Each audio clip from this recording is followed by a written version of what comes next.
Okay, everyone. So we're ready to go. Just a reminder that this is a public workshop as well, and Justin is joining us online. So we're all set to go. Got the A team here. So welcome. Thank you. Happy New Year, everybody. Welcome to our first LTP workshop of the year. The purpose of today, we are working towards audit and also towards consultation. We'll talk through the timelines as we progress through the workshop today, but audit is scheduled to start on the 5th of February and report back to us by the 16th. In the workshop today, we'll also discuss the impact of reforms and how we're taking those into account as we prepare the LTP documents. For today, what we are seeking from this workshop is to confirm direction about the financial and infrastructure strategies, revenue and financing policy, development contributions policy, changing some of our rates, the steer on the consultation narrative and options. And we've had some feedback from audit. We have an option to have the consultation documented audited. We don't usually have that choice, so I'd like to discuss that from you and get your steer, and also to discuss the approach to SSPs following further advice. So we are remaining firmly in that do section of our triangle, seeking your guidance today. Where we are in the process. So we are right here about where this green dot is. We're about halfway. So preparing consultation document and supporting information.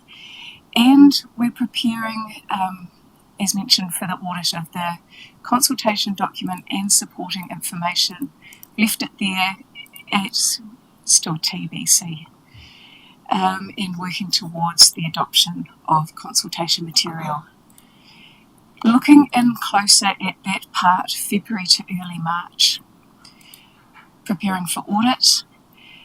Outside of the workshops, officers are completing a final internal review of the development contributions modelling to challenge and test the robustness of it, and Daniel will talk more to that later in the presentation.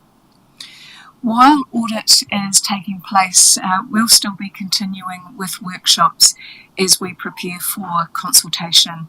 So on the 14th, the workshop will focus on the consultation plan, the methods that we'll use to engage, and events. 21st of February would be a post-audit and pre-consultation check-in with you. Any feedback that we've had from audit, and also provide an opportunity for a review of documents before they come to you at the council meeting on the 6th of March for adoption. So the program continues. Now, the reforms. So as we work on the long-term plan, we've kept a close eye on what's happening in our external environment, and the general election and the change in the Three Waters reform direction has, as we've talked about previously, created some uncertainty for this LTP process. And Monique has sent you through updates as more information has become available. So where we're at is that in late December, direction was provided by Internal Affairs and the Office of the Auditor General to councils on possible pathways that LTP can take in relation to Three Waters. The expectation has been confirmed that the 2024 LTPs are to include Three Waters. The legislation to change this has yet to formally land to enable those pathways. It is expected in February, and with that the new government will repeal existing legislation and implement their own policy, Local Water Done Well.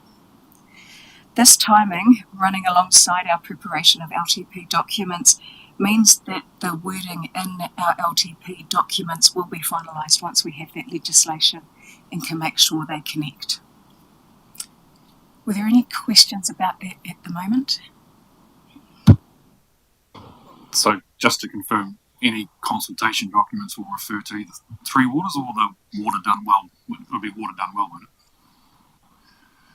it? Reflect the current policy at that time. So Three Waters Done Well. Yeah, so we'll have that before. Oh, Three Waters Done Well, Local Waters Done Well. I beg your pardon. A hybrid of it all. Yeah, I beg your pardon. So that legislation is expected in time before the consultation material is adopted, so it can be updated.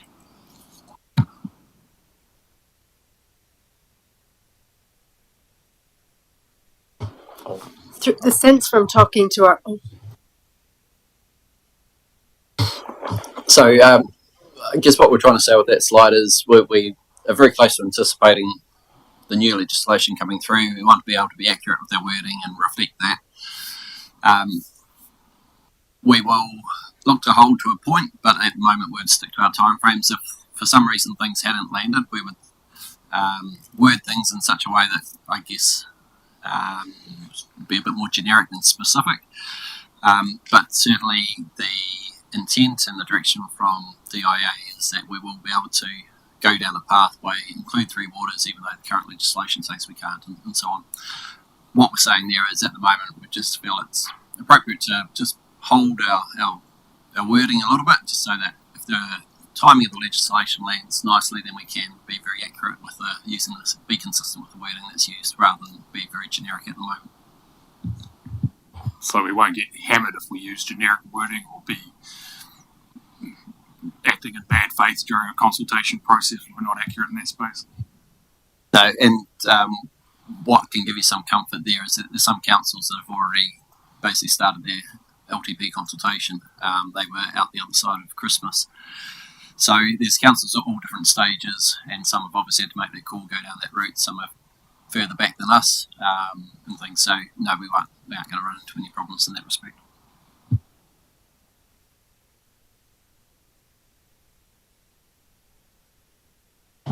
So in terms of the financial strategy, just wanted to highlight first, in your portals you do have copies of the presentation. So if you wanted to go in and flick through the slides, you're more than welcome to do that.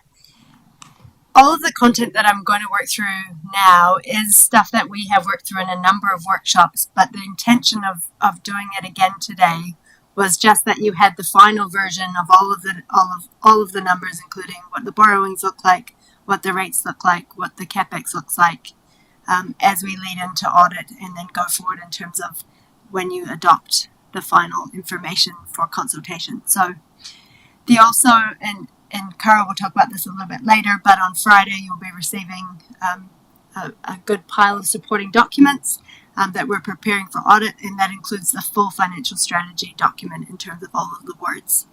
So today, just highlighting some of the key content is that our aims are to ensure affordable rates for the community in the long term.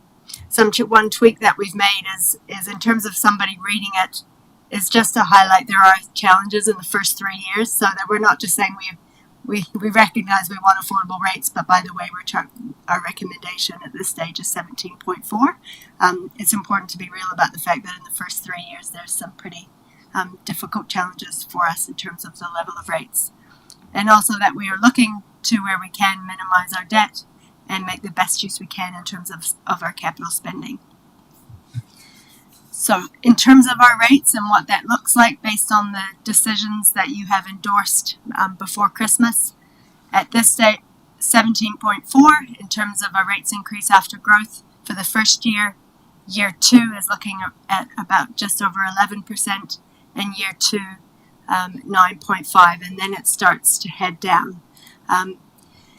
Based on that, though, we do always know that once you get into the sort of year 4, 5, and 6, often there are factors that you haven't necessarily factored into the rates increase in those outer years. As well, in terms of household growth, that just gives you an idea, is roughly around 2% or just over 2% is the household growth assumption that's being assumed when we factor that in. So what that means is, in terms of a total dollar percent rates increase, that is 19.4 for this year. But after you take account of the fact that we've got a roughly 2% growth in our population, then that means we can share that 19.4 across a wider base. So that's why we talk about that rates increase after growth, because there is a bigger population to share that across. One point that we haven't overtly talked about through this process that I wanted to check in with you today and get some guidance so that we can confirm it in terms of the increases. We have talked about where we want rates to be and where we want our limit in terms of what you're all comfortable with. So for year one, we are required from a Local Government Act perspective to actually set a defined limit on our rates. Is the table comfortable that 17.4 in terms of what we're proposing would also be our limit? Or do you have a limit that you would like to set that's higher? So, this is the one that we haven't actually formally talked about, and it's not a decision today. It's something you will do as part of the final adoption, but you are required to, you set your rates, but then there is a limit that you set as part of the financial strategy as well. So Jacinda, does that mean if we said we ended up at 17.5, we can't go to it if we set the limit at 17.4? You are still able to, but you're required. It's more, I think, in terms of as part of a consultation process, in terms of your strategy, setting an amount that you think is reasonable. From a legal perspective, you are allowed to breach that limit, but you would have to explain why you have. Yeah. So as a proposal, I put. Oh, sorry. So that limit's just for next year, or is it for so many years after that? Or? It's effectively for every year that you are setting the financial strategy on. You can set it for a unique amount in any particular year, but you do have to set a limit for each of the years that you're setting a long-term plan for. Okay. So what's your recommendation then? Is are we going to have a consistent limit for, say, 5 years, or do you want this sort of fluctuating limit, or do you want it based on this graph, or should we just be safe and have quite a high limit? So we're not... It's a good question. So that's why, as a suggestion, I thought year one, we've had a lot of conversation about the fact that it's already a significantly high limit, so that we limit it to what we've set. Then in year 2 and 3, maybe a little bit higher in year 2 because we know it's going to be challenging to get below that. So I as a first suggestion, maybe about 12. In those next 3 years, I know I base this as a suggestion on what I hear from you as you're talking about the level of rates that you're comfortable with going up to the community on, and often that conversation is like, I really don't want it to be above 8 or 9. So that 10 was where that recommendation came from, and then ongoing trying to keep it below 7. Some councils in the past have set it at a level of the local government cost index plus a certain percent.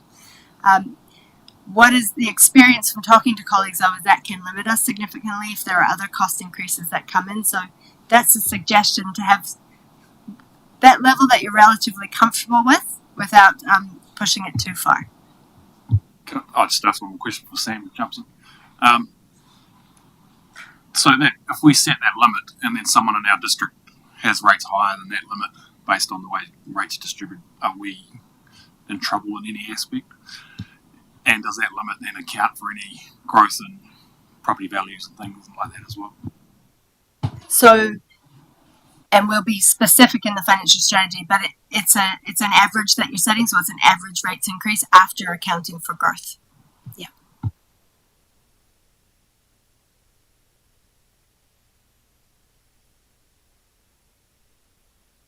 So Jacinda, just so I'm clear, the 17.4 is the proposed rates increase at the moment before we get to consultation.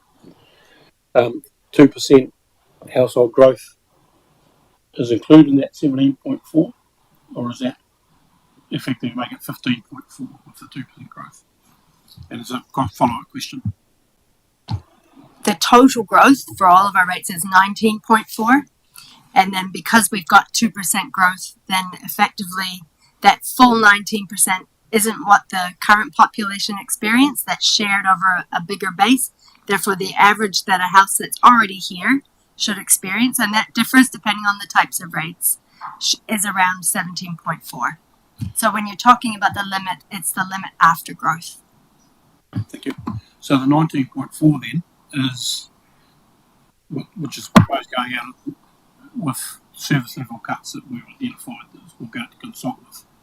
So if we have the rates limit at 17.4, and we get interesting, well, the feedback we get through the process will be interesting. But we decide that the table needs to decide whether we're going to stick with some of those service level cuts, etc., or not.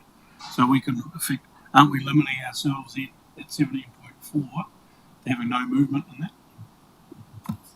You could also, after the consultation, make a decision that you would like to increase that limit as well. So there is that possibility as well.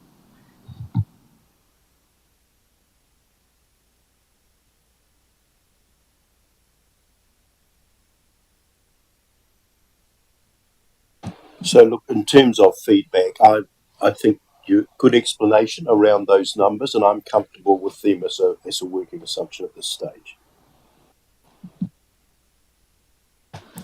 Yeah, so I think that I'm less focused on year one. It's 2 and 3 and beyond, because one, this council doesn't want to bind future councils, but also we have to give a pretty clear signal to the community about what they can expect in terms of the trajectory of rates increases over that period.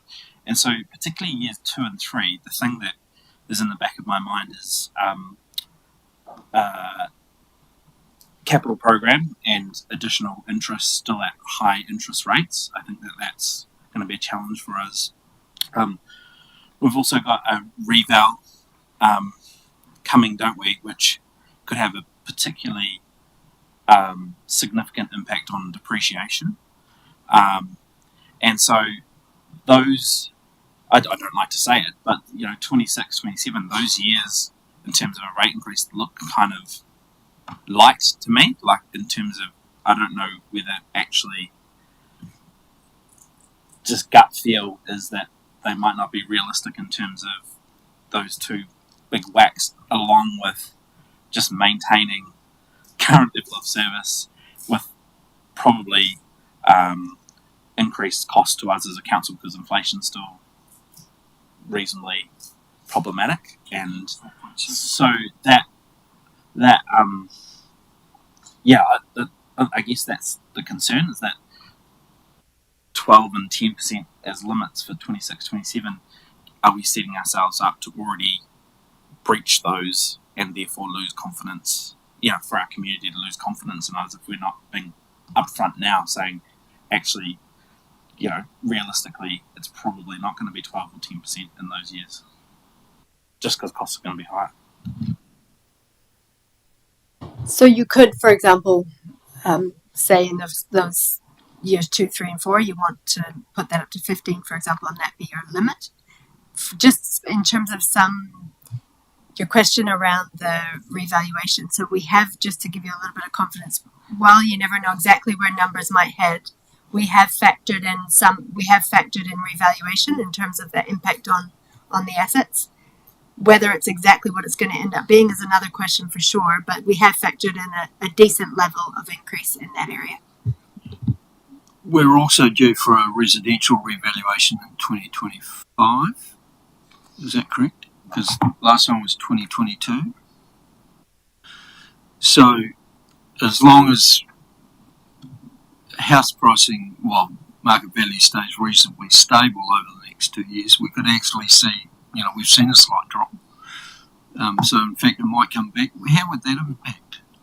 It shouldn't impact. If everybody drops about the same, then it shouldn't change, because it determines how you're going to share.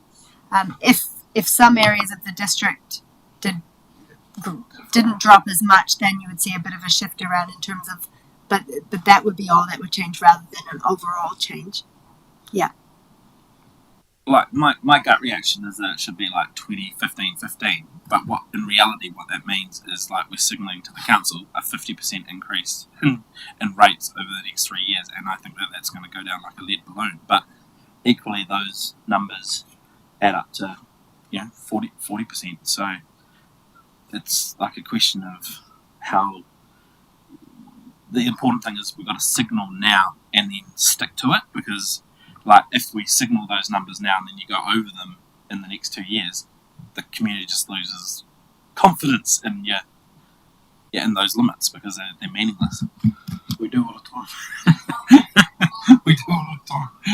Yeah, I know, but that's the cards we're dealt with, isn't it? So, yeah. Sorry, just to follow on from that. Now listen, I know we can't, we've got a crystal ball, but in terms of the three waters, the local water done well legislation, do we have any kind of hint to help us sort of say, okay, let's settle on something like this in those coming years of any what it might look like? One example I read over the holidays, a really good article, and I'm just trying to rack my brains who it was, talking about the need for balance sheet separation in terms of infrastructure, spring waters, etc., and it seemed down the line things seemed to be there was a bit of groundswell potentially to go down that track for councils and government funding, etc. So, do we have any hint at all that there could be some spike coming in that space to help us with these ugly numbers? And I know we can't factor it in, but you know. I think it's definitely a balance.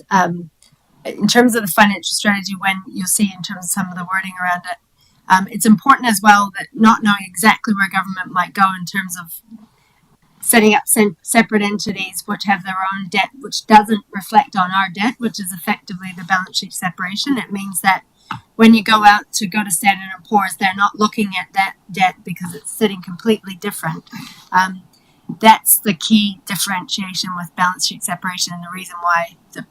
So for us, I think not knowing exactly where the government is going to head in that realm, whether it would be an NZTA-based model, for example, that might have funding, or whether it's a completely separate entity, I think it's important in our financial strategy and some of our documents as well that we are really signalling that if waters are to stay with us, that we are going to struggle to be able to afford it, and that when we say struggle, it means that we will need some funding to allow us to deliver for the community. So in terms of the debt picture, and you'll see it in a minute, we've tried to make sure we're really clear that we're up against the limits in our borrowings because of Three Waters, because we need to make the investments for growth. And in our rate space, it's probably not that different either. And so one thing in terms of, I guess, Councillor Jennings' question around limits, if you were to say in years 2, we're gonna put it up to 15 and then maybe it'll drop to 10, the reason why we can put some messaging in there as to the reasons why we've set the limits higher is because we are facing significant pressure around valuation increases and other cost pressures in the water area. And we may need to look for assistance from central government to help us with alleviating that pressure on the community. So something along those lines, potentially. So if we say, is there 20, 18? Is there a comfortable place in terms of year 1, and then potentially we go to 15 for years 2, 3, and 4?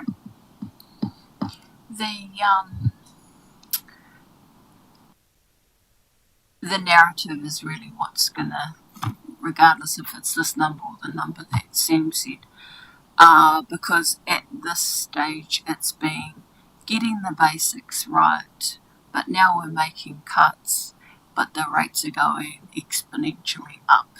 Like, that doesn't make sense to the average. So it's actually, I think we need to drop the getting back to the basics.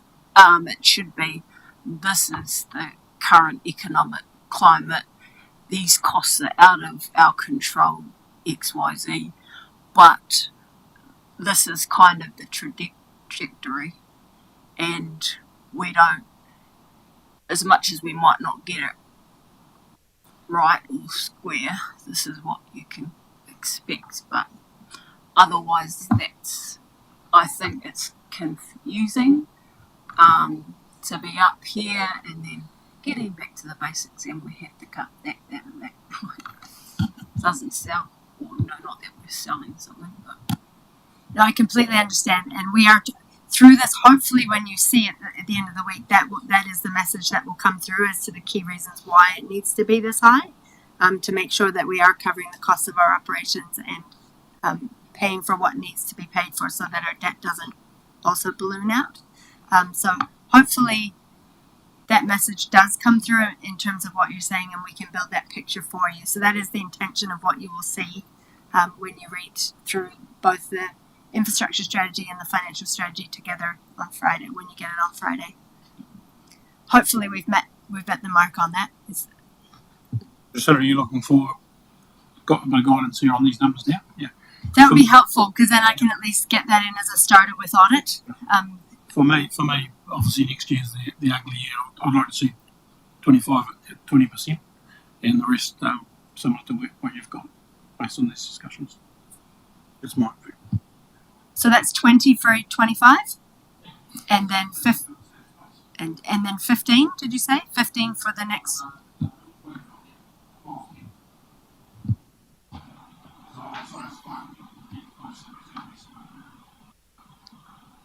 I was just wondering, rather than just making numbers up out of thin air, whether we go back to the original number that was presented to us at the start of this process about the actual cost of what rates would have been if we hadn't made any cuts or made any trims or anything like that. It was about 26%, wasn't it? About 23. So 23. yeah, and we ended up at 18.8, which was our refined picture that we would have if leading into before we had those cut conversations.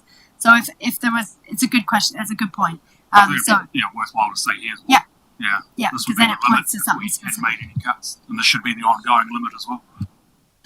And saying that, Jacinta, though, if we did go to, say, 23 and we ended up at 17, do we then have to explain why we're lower than what we had put our limit at? No, the limit's more about a conversation of where you're really not comfortable going beyond.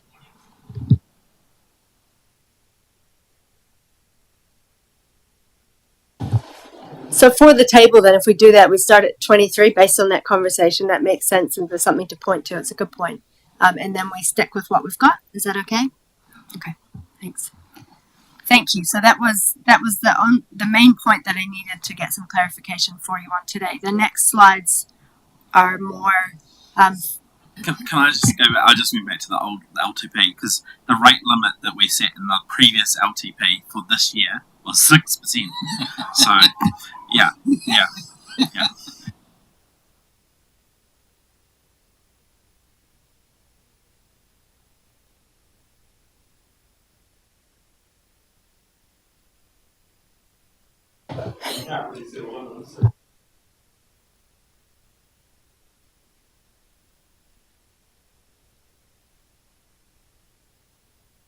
Okay. Moving on to the future ones that hopefully will get better. In terms of the capital spending, we, as part of your conversation, you agreed you were comfortable with limiting the capital program in terms of spending to 40 million for this financial year and 40 million for next financial year. That and the conversations around the table were a lot to do with the interest rate and depreciation impact of that, and also making sure that in the first 6 years that our borrowings was going to stay within its limits. Highlighting that in terms of from an ideal delivery perspective, the dark blue shows what we would have liked to have programmed in, but the light blue shows where we've ended up in terms of an assumed delivery for the capital program. In terms of, Daniel will talk a little bit more from an infrastructure strategy perspective, but what you'll see when we have the February OPR is you'll see a summary of what that $40 million program looks like and what we're estimating to spend over this financial year and what that looks like in terms of update in terms of the forecast.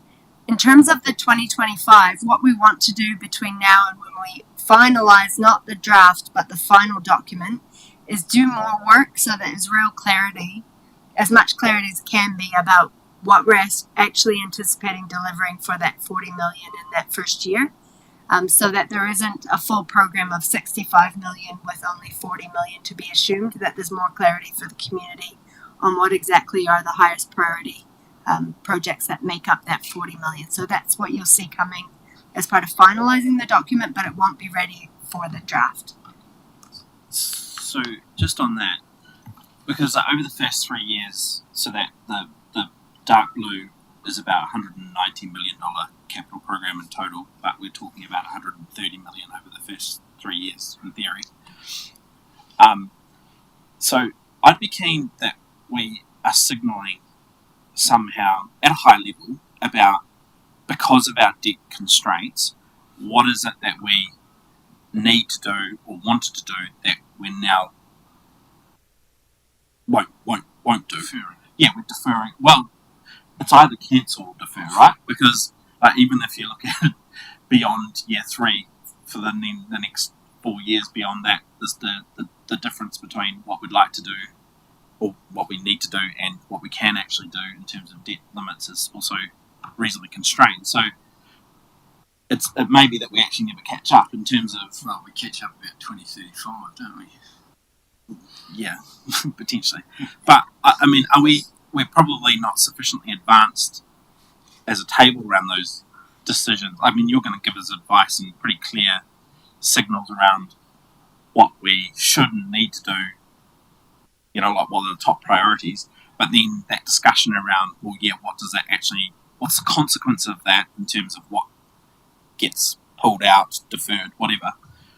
When are we having that conversation, and how would we reflect that in a consultation document if we want to be upfront that, yeah, there's some really tough decisions here, that debt limit means we're probably not going to do this or we're going to have to defer this.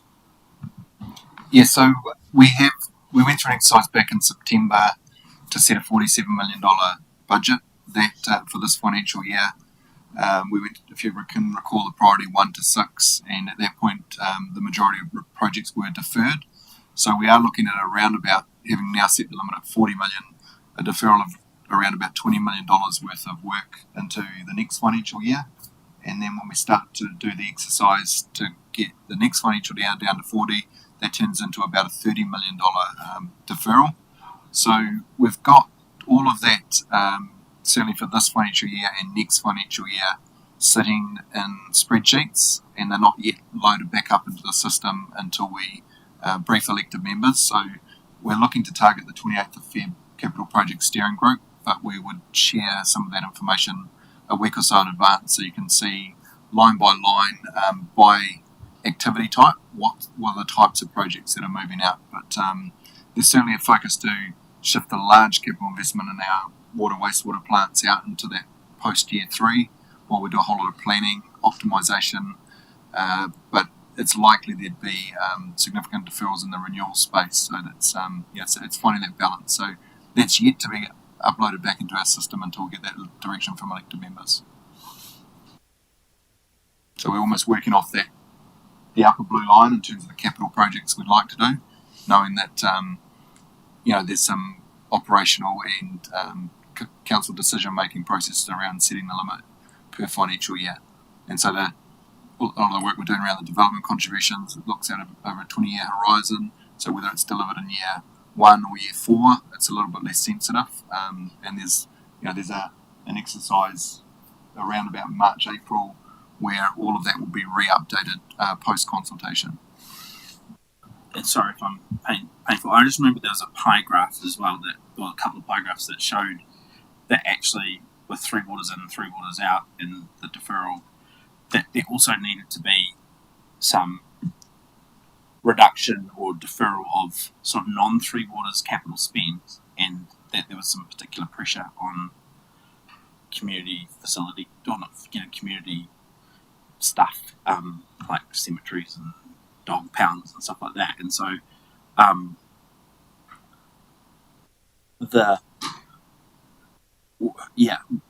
so that will come though in terms of a little bit more detail around in terms of the pot of money for that particular activity, what comes first, what potentially gets pushed, what could we just cut altogether.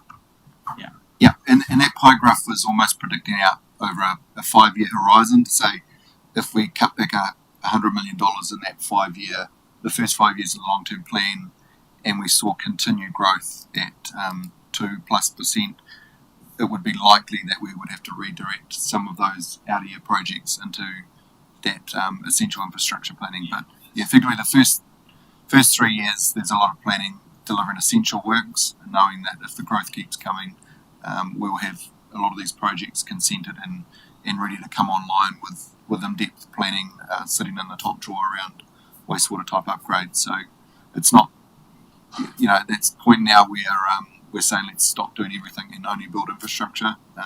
We've got time to actually do the planning, and there's funding associated with that.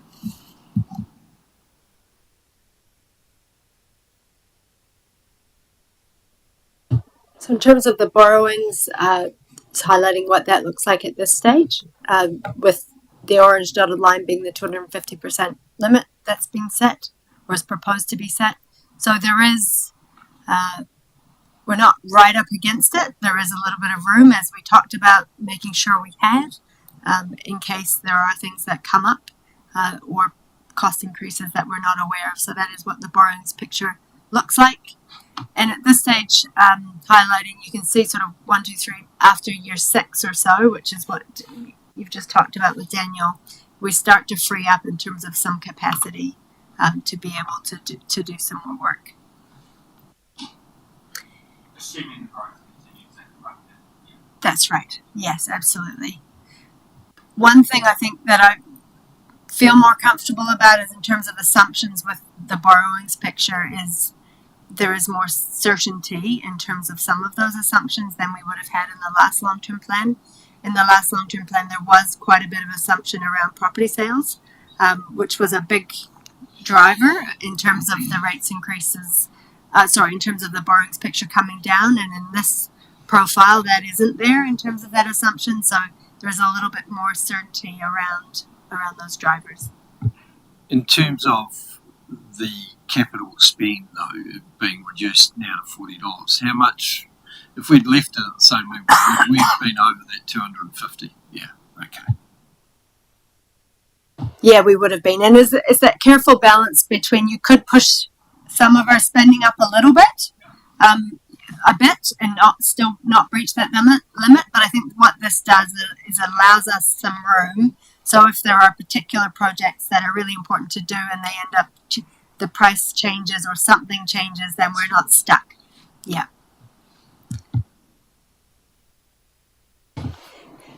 This one again is important for us just to have a view of, in terms of water, what our profile looks like with and without water is just to highlight that really in terms of the driver of why our debt is where it is in terms of pressure is because of that investments that's needed in water. Because if you take the waters out of the picture, it does provide us with some more capacity.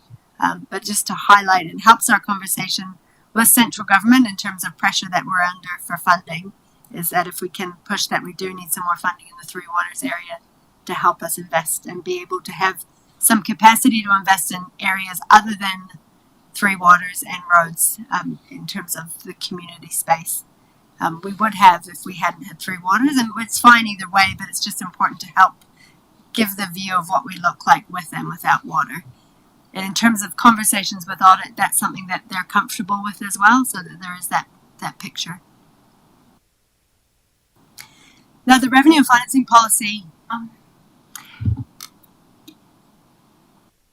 I guess the nature of local government is changing some, where traditionally Three Waters and roading were considered, core service. That's our business, and we do some other stuff. And so if that's removed and it's in that picture, that's essentially everything else, right? So we spend quite a bit on other things because roading, that's subsidised, 60% roughly. I don't necessarily look at that like that's a great outlook, because then essentially we're doing everything that's kind of not secondary, but everything else is that.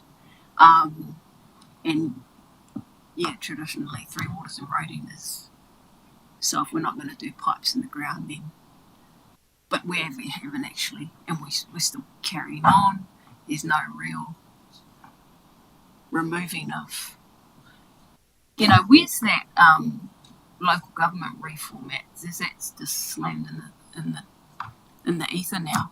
So, or what? I mean, I went with a couple of visits with Bernie to those okay, sorry. Well, I'm just trying to understand the bigger picture here, because I mean, is that our job? That picture you've put up going forward, or do we just need to be all inclusive? I think we need to be all inclusive, but when we're helping to negotiate for funding, we need to understand both sides, so that it gives us the opportunity to help negotiate for where a community might need some funding if we are to carry on. Well, ongoing. We've now got to a consensus in terms of what we want to put forward to the government. So now it's in trying to negotiate what happens with that, and whether that's a new funding model or whatever. There's a lot more evolving to come before that happens. Just on that, because we've got some assumptions inside the capital program around grants and external co-funds or whatever, right? And so this idea of the regional deals, we haven't put any financial assumption around that at this stage, which I think is prudent given that we don't know what the available budget is. But if anything, that regional deal, and if there is capital funding that comes, that's only going to improve the debt capacity picture for us. And so then, as long as we've got, in theory, would we try to, through the regional deal, would you try to fund things that are currently outside the scope of your capital program, or is there more of a focus on advancing things? And I suppose we'll have to put some thinking around that in terms of what's more important. Is it fund the unfunded, or accelerate other stuff?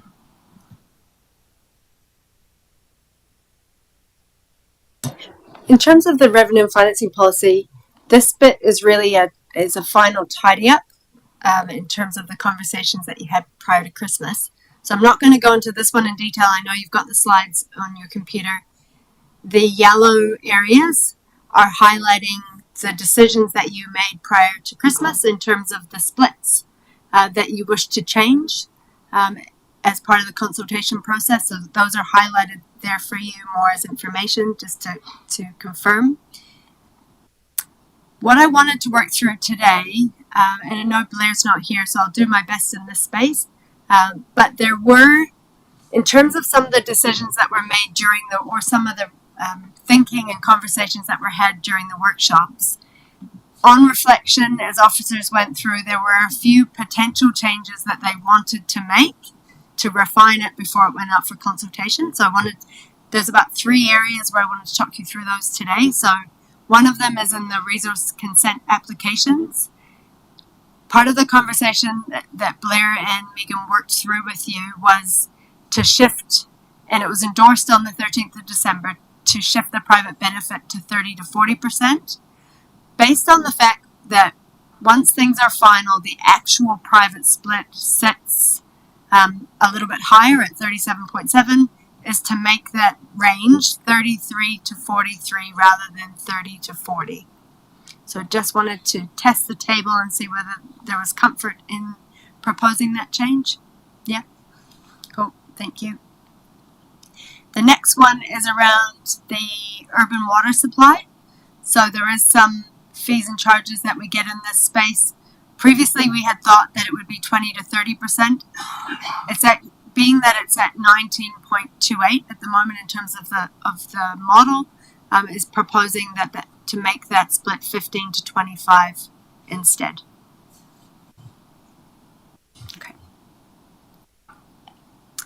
Thank you. And then the last one, which is in relation to the solid waste activity. So there had been a number of different splits for the different areas of the activity. But now that we have effectively the huge majority of the solid waste activity being funded by rates, of which there are 3 different kinds, but they're still rates, and because we no longer have the revenue coming in from the landfill, that it would be appropriate to just have one split for the entire activity. So the actual split based on the budget is 9.52. So we're proposing we make that somewhere between 5 and 15% as a private benefit. Sorry, I'm going to challenge this because for me it doesn't make sense to have one rate across them all. The whole idea of having the three split out was so that we could ensure that the costs followed the exacerbator. And so, for example, waste minimisation and recycling. Oh no, that's... Sorry, just to clarify, there are absolutely still 3 rates. So the rates will be the ones we agreed. So it's just the policy split that we're proposing to keep as one group. So pardon me? It is it's just that effectively it's mostly just the rubbish bag portion.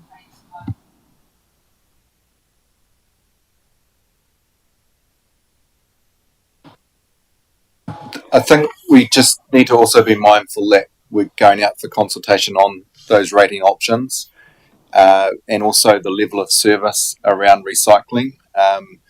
A lot, there's a range of options around who pays for that, urban, rural, who gets the service. There's also a number of contracts that we're going through a process to review over the next 3 years that would allow us to actually pull some more levers and seek direction from elected members around our appetite to be providers of curbside service and what that might mean in terms of waste minimisation or bag collection. And so effectively those levers can be opened up over the coming years, but in the intervening period, what we've simply done is taken the previous year's revenue post closure of the Levin landfill, which sits at around about that 9.52 across those 3 rating areas, and we've set some limits either side of that, because if we weren't to align up with the current actuals, knowing that there aren't any levers to pull in terms of revenue generation and over the first 2 years of the long-term plan, we'll effectively keep leaning outside the policy. So I thought we were going to have a separate workshop on some of the specifics around that. Wouldn't it be wise to wait for that before we set this, or do we need to set this now? Some of that direction we'll be seeking, I suppose what I've indicated is that we've got a number of years, and even a decision around recycling, it's likely that those would only be temporal type options until we get to that point of being able to go out to market. So it's that almost Section 17A type review where we look at what service delivery we're going to provide and start to build up a process and procure ahead of those contracts coming up for both recycling, curbside and transfer stations that we currently operate 2 of those. So there's a lead up to those, and the first of those contracts aren't due until October 25 and subsequently July 26. So there's very limited opportunity to shift that 9.5 from the rate across to the private, to the individual in the first 2 years of the long-term plan. But we certainly will be scheduling workshops to talk through that in detail. Yeah, because my concern with this is that we're then kind of not predetermining a decision, but we're kind of setting a framework for us, which then constrains future decisions. Because I still have a real issue over the cross subsidisation of the rubbish bags, and I know it's actually, we're talking a couple $100,000, so it's not huge money, but it's inconsistent with other calls that this table is making around pushing more for user pays. Like we're talking about 100% user pays for recycling and other fees and charges, and so then why are we taking this inconsistent stance with dealing with curbside rubbish? And so I wouldn't want to set this if it means that then we're constrained later in wanting to adjust those settings, because there is a further conversation to come around that. Just to highlight, this only reflects the decisions that you've already made around, for example, with the landfill, that you wanted it to be a rate. The fact that we had the waste minimisation recycling, you wanted it to be a targeted rate. and also the costs around the refuse collection and that you'd signed off the revenue. This is just effectively the result of all of those decisions in terms of what percentage they end up as a share of the total costs. So you absolutely have opportunity in the future to change them, and we can make sure we make a special note of it that this is a placeholder until further decisions are made. It's absolutely intending to be a placeholder based on where we actually ended up with revenue as a share of costs, really. Yeah.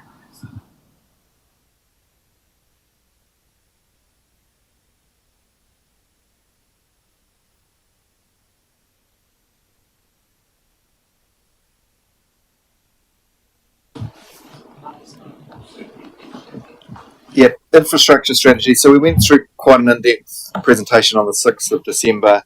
I'm not intending to repeat that material today, but we certainly can recirculate that presentation. The final formatting is being completed on the document, so that draft will be circulated at the end of the week. As a 30-year strategy, we're not seeing significant change. The response to the challenges are certainly best practice and quite common to local government. Probably one significant change is the focus around local water well done, which Cara spoke to earlier around slotting that material in at the time. Looking back to our previous strategy from 3 years ago, there was a clear assumption and direction that Three Waters would remain with council and that we would opt out of the Three Waters reform at the time. So certainly that has moved on, but our response to growth and some of those other key challenges that we're facing still remains. Although reform sits at the top of our key challenges, if you look at challenge number 2 around responding to changes in population and increasing demand, that's certainly where you've seen a lot of our focus in the detail around planning for capital works and the challenges associated. The first 3 years of the capital program, so if we jump across to major capital project expenditure, really highlighting that post-decision of long-term plan amendment to roll out district-wide water metering, that has, we are expecting to see the gains over the next 3 years in that buffering of water, so somewhere between 15 to 25%. So if we looked at live-in demand alone with growth, that would potentially buy us 3 to 5 years of capacity, and that certainly allows time for us to hold back on some of that planned capital investment and also get the planning required to enable that. But you will see top of the list there, the live-in wastewater treatment plant. We're very close to landing a revised issue of our master plan, so updated with a lot of new information. We'll share with a session in detail with elected members, but there is some quite pressing investment required around the live-in wastewater treatment plant. And then as we look to the longer term, as growth keeps coming, the expansion of irrigation capacity. So those are some pretty key themes throughout the capital investment required around wastewater and water capacity, and you'll see that as we start to jump into the development contributions conversation as well. No particular questions around capital program, knowing that we'll be coming back to a specific session where we can dive into a lot more line by line detail. So this was really just highlighting some of the key projects that sit as decisions required within that infrastructure strategy over the first 3 years. Jumping into development contributions, so the team have been doing quite a lot of work as we reprioritise the short term, but also looking to that 30-year capital program of investment. So we've updated the next 20 years looking ahead, because that's what we collect a contribution towards. And we've also been looking back over the last 3 years, including this financial year, to look at what percentage of recovery is captured off those projects.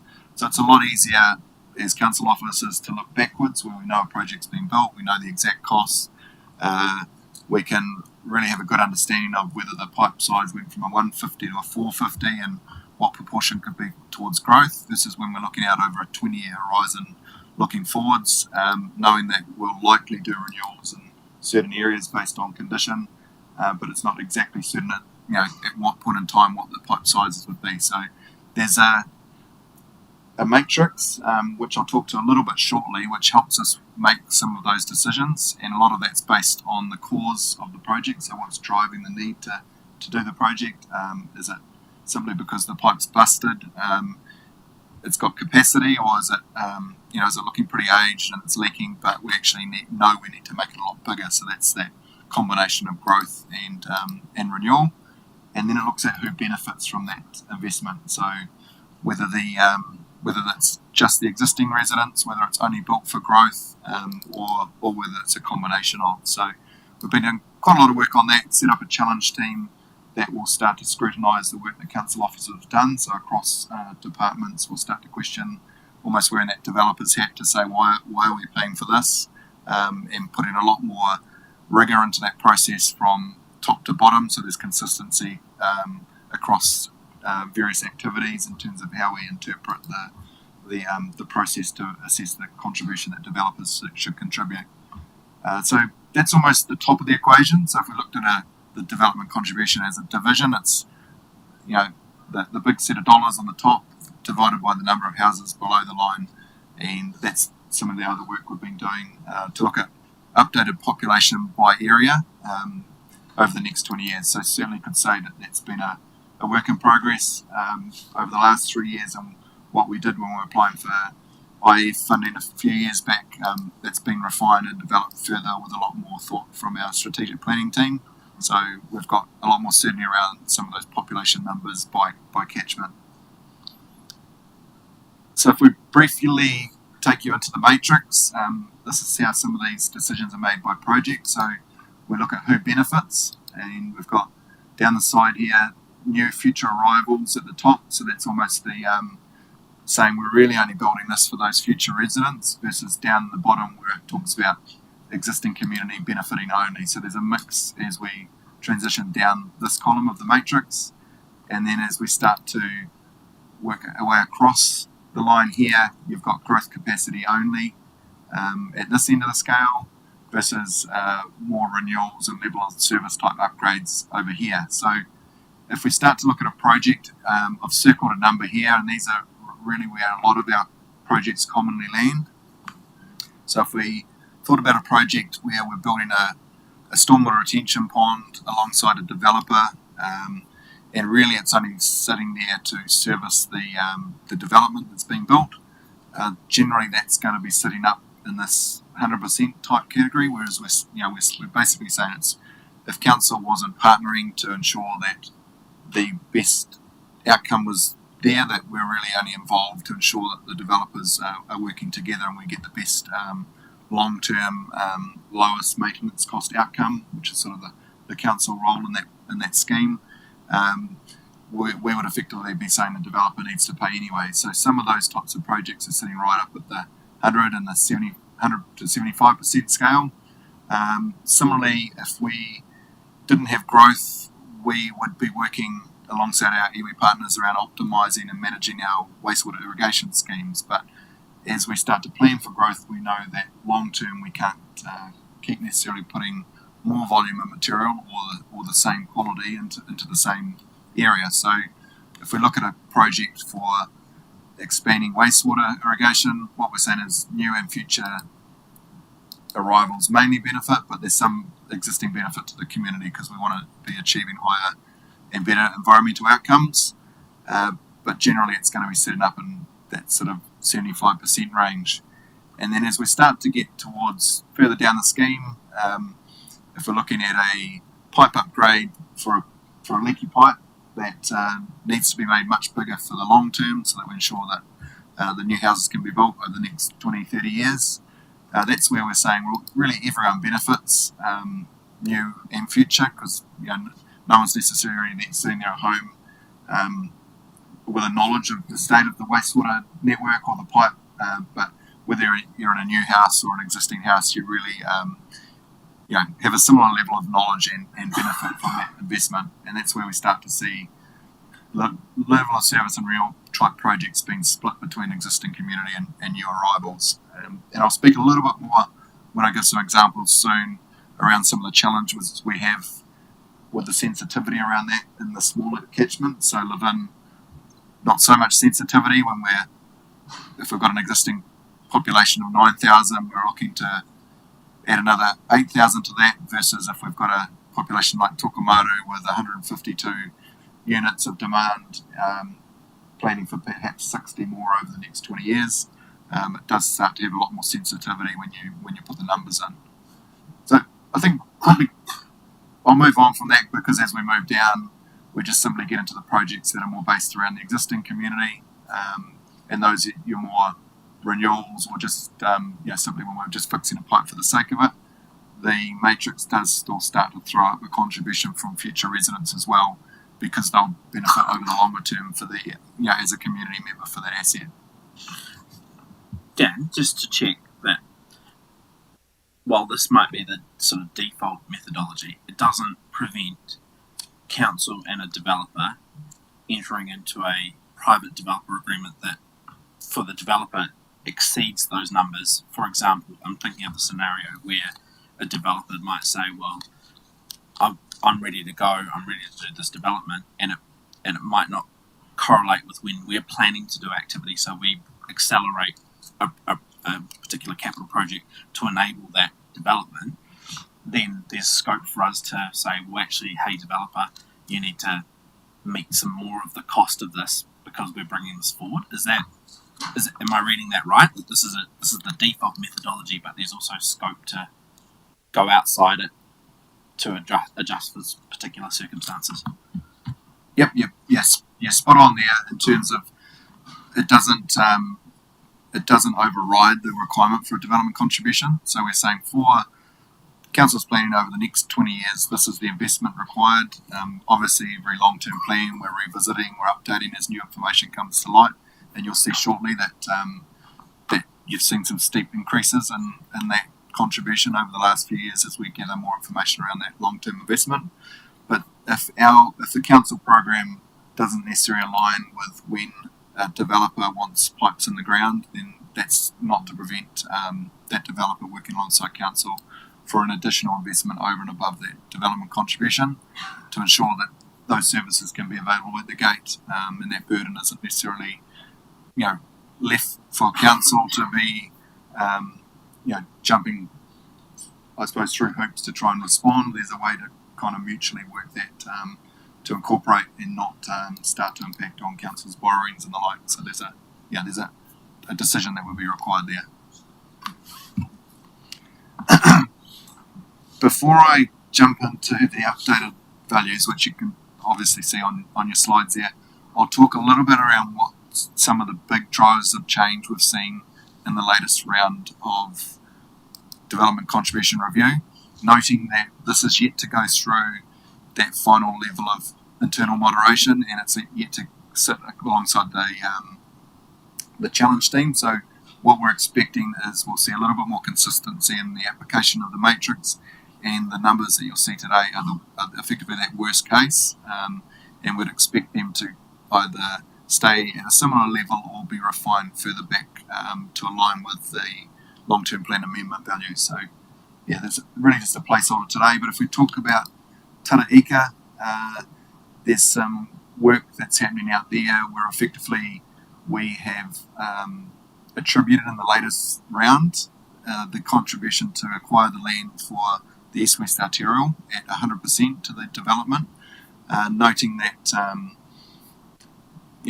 effectively if council weren't there to enable that, it would be left over to a bunch of developers to work together to enable it. So we're proposing at this point pre-moderation to be fully recovering that CIP loan amount from the developer as that development happens over the next 20 years. There is sort of further down noting that the construction, so effectively if council to acquire the land for EWA, Waikato would then build the overbridge as part of the Otonel project, which is in train, then there would be a need for the road to be built from the future school side or future development land back to the state highway. So that has potential to sit within the work that the roading revocation business case that we're working alongside Waikato at the moment. So that would have a lower level of contribution until there's some certainty around what those specific projects were. So I don't quite know if I've explained that well. Effectively, this we've got more certainty on this one, so we're saying 100% application. For this particular one, the construction of that roundabout sits within a $30 million block of funding set aside for O2NL or growth-related projects as a business case in development. So after that business case is approved and it's decided whether Developers Bay or Wakatei or Council, we'd have a lot more certainty around when the project would be built as a program. And so what you'd likely see in future years is we could do a reassessment around that construction cost, and there might be a higher allocation to the developer. So it's trying to apply what certainty we have, because if we're to sit here and say that should be fully funded, but we're actually not sure what percentage council is going to be funding, if it would be a Wakatei project, there's a higher level of uncertainty, which is why we're a little bit more conservative in the application of the matrix as part of a program. Just a question down on the 100% for the east-west arterial. Have we ever 100% recovered any other roading around the district? Because that, like, I get that the bulk of that should sit with the development, but this is obviously infrastructure that ultimately the whole of the community will have access to, be able to use. It will create connectivity through to businesses, schools, so it's just a question from a consistency perspective.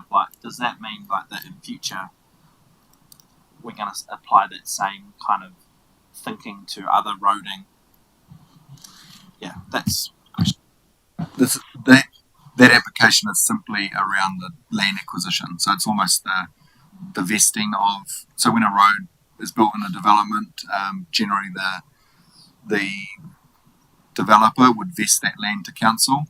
But the complexities around O2NL, multiple land ownership, has required council to take that lead around acquisition. And so, like I said, further down in the construction, the piece, which is the big chunky piece over the expressway, the overbridge, Wakatei committed. Yeah, so we've split that out purely because we're not certain whether it's a left in, left out, or a three-legged roundabout. There's quite a bit of work over the duration of the O2NL design. Yeah, so there's a bit of a split, but like I say, those similar questions will be asked of the team. And what you're seeing today is very much a snapshot in time to say these are worst case figures. We've got to go through a moderation exercise, and we need to ensure that we collectively can, stand by our position around what's fair and reasonable for recovery, without being too conservative and under recovering. So, yeah, starting with the highest order, and no doubt through that moderation exercise, some of these figures will need to be pulled back a little bit. Similarly, with Taraika Water, so you've seen a potential. So this is live-in water. So at the moment, we're signalling an $8,000 increase in the development contribution for live-in and Taraika inclusive. That's due to the further certainty we've gained over the last 24 months around the costs for delivery of the Podes Road and the live-in water treatment plant upgrades over the next 30 years. There's effectively a redistribution to development on the basis of the primary causations, mainly growth capacity with some renewal and level of service. So if we, initial assessments on the Podes Road Reservoir, for example, is that to say, well, if the population wasn't growing, we could get by without it. Certainly the hour would benefit from us not taking it low flows, and we may not have the same challenges around restriction and certainty of supply. So there's a resilience element. But what we're saying is mainly for growth. So if we look back to the matrix, that effectively sits in this mainly growth capacity, but we're saying everyone benefits. So existing community in the future. So that's a 50% contribution. So through moderation, it's not to say that might not slide further down, but I think if we look at the application of it to say everyone benefits, I don't think you can make an argument there. And then if we look down the columns, for us to just simply say it's a renewal or a level of service with a little bit of growth capacity, which would have us sitting down here, there's probably a fairly strong argument to say the main drive of that project is around growth. pause for any questions there. Councillor Tukupai. Oh, I was just interested in the status of the Tarika developments. If we've received any new applications for consenting, or are we still at the same as last year? I guess the timing, I'm trying to understand when we might. And are we spending another 8 million this year for the infrastructure out there, or did I read that wrong? Was it next year? 18? Oh, yeah, because we're making way and we're almost done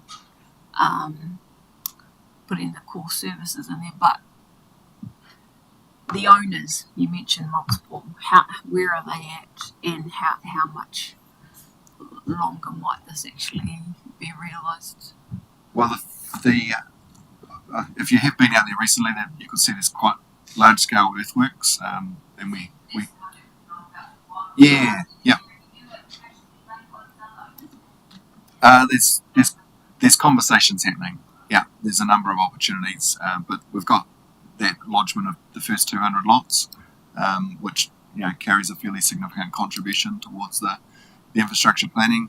And what we have seen over the course of the Taraika program is that we have, by negotiation with CIP, shifted some of that investment away from within the development area to actually downstream. So you'll see when we start to look at the more detailed line by line application that for example, early days wastewater trunk main in Taraika, we actually shifted that funding down to the downstream pipe. So we're looking to, in early next financial year, start to embark on a new trunk main into the wastewater plant, which is our big key critical infrastructure.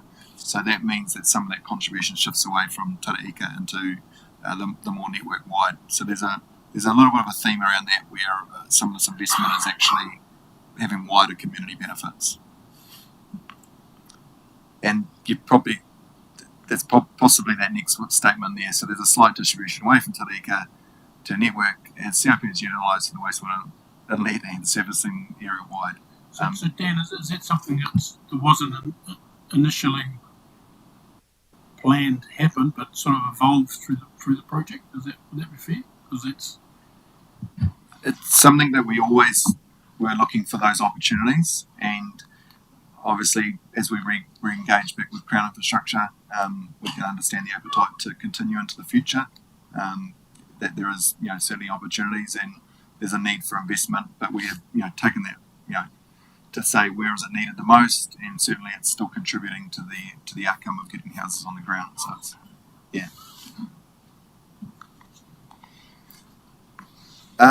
next one is around Shannon, potentially a $6,000 increase for the water supply.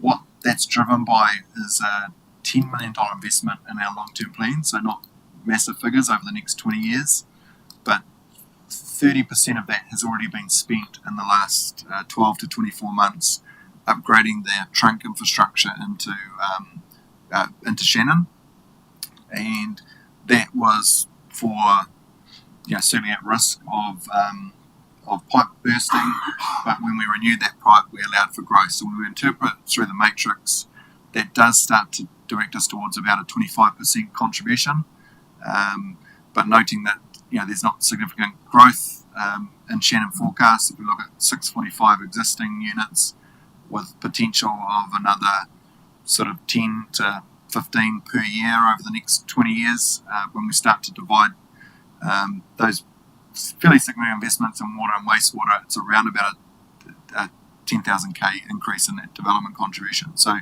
that will be one that we'll need to document some thought process and do some further work as we go into moderation to have a discussion around that. Similarly, with the Tokomato wastewater, that there's a potential $10 million investment that's driving a 15k per lot increase. With that's sitting down at a 25% recovery for 60 units over and above the existing 154. So it's just simply an expensive project that the wider community, with our harmonised rating for that, to get us up to that required level of service, is contributing. It's not just the 154 residents in Tokomaru.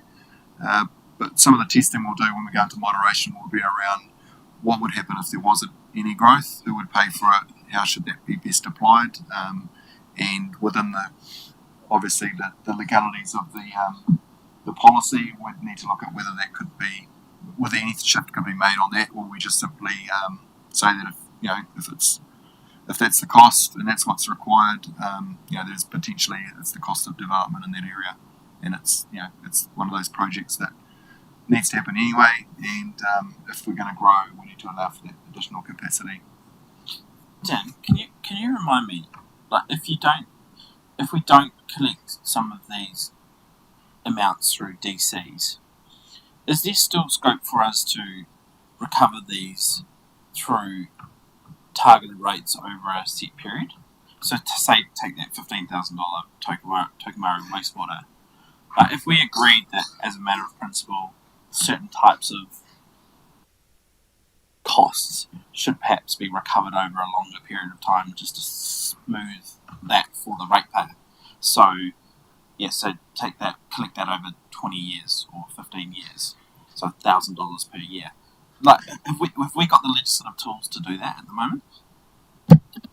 I'll just have one first crack at it though. It's probably, we'd have to be careful around how we rated 60 new units at their share of that $10 million versus the 154 existing residents that were contributing that through a harmonised rate that's funded by the rest of the district. So it would have some complexity if you're wanting to sort of add to that in terms of our ability to do that in principle, but in this particular example it could be quite challenging.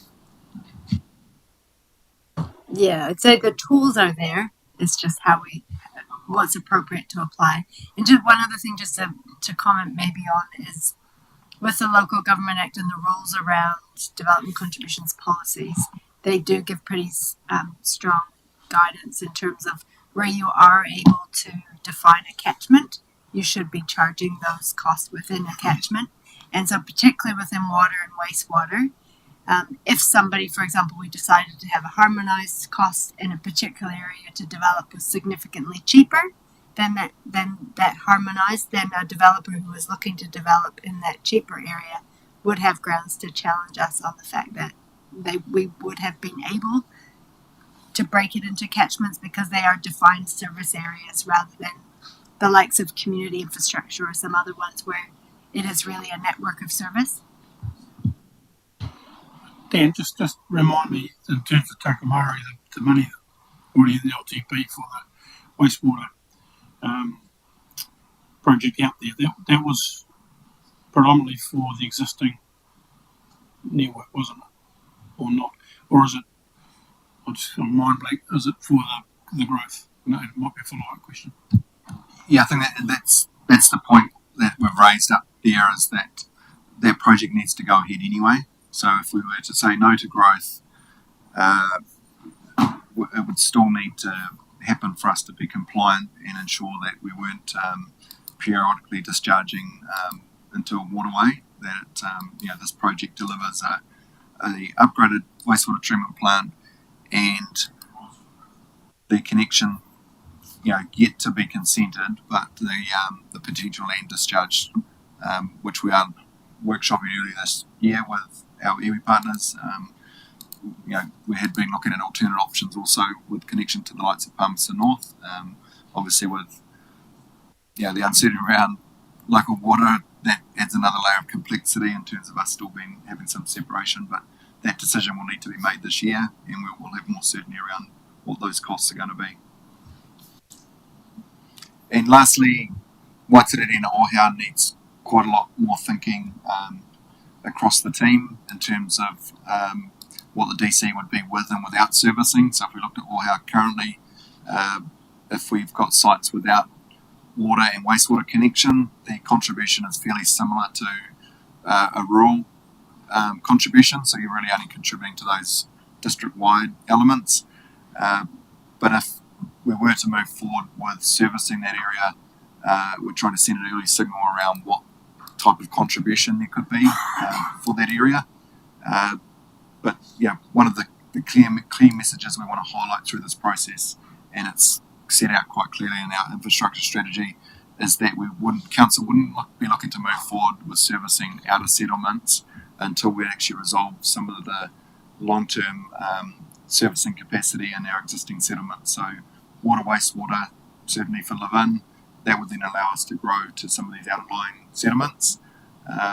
So for the time being, we're still working off some historic work that was done at the time of the 2018 long-term plan, which puts some numbers into the long-term plan. And so all we're looking to do in that space is to reinvest in an update of potential construction costs and feasibility in the 25-26 financial year. So that would be something that we'll provide more information ahead of that to council. But we got clear direction through long-term plan amendment that all our Waitanere servicing needed to stay within the long-term plan, and we haven't brought that back to the table for a discussion as part of this long-term plan. So yeah, we'll come up with some messaging around that and certainly circulate that throughout the course of the LTP development. So jumping over to this slide with highlighting draft numbers, upper limit subject to moderation. If we looked at this column here, this was the previous development contribution, calculating the capital investment off the back of the long-term plan.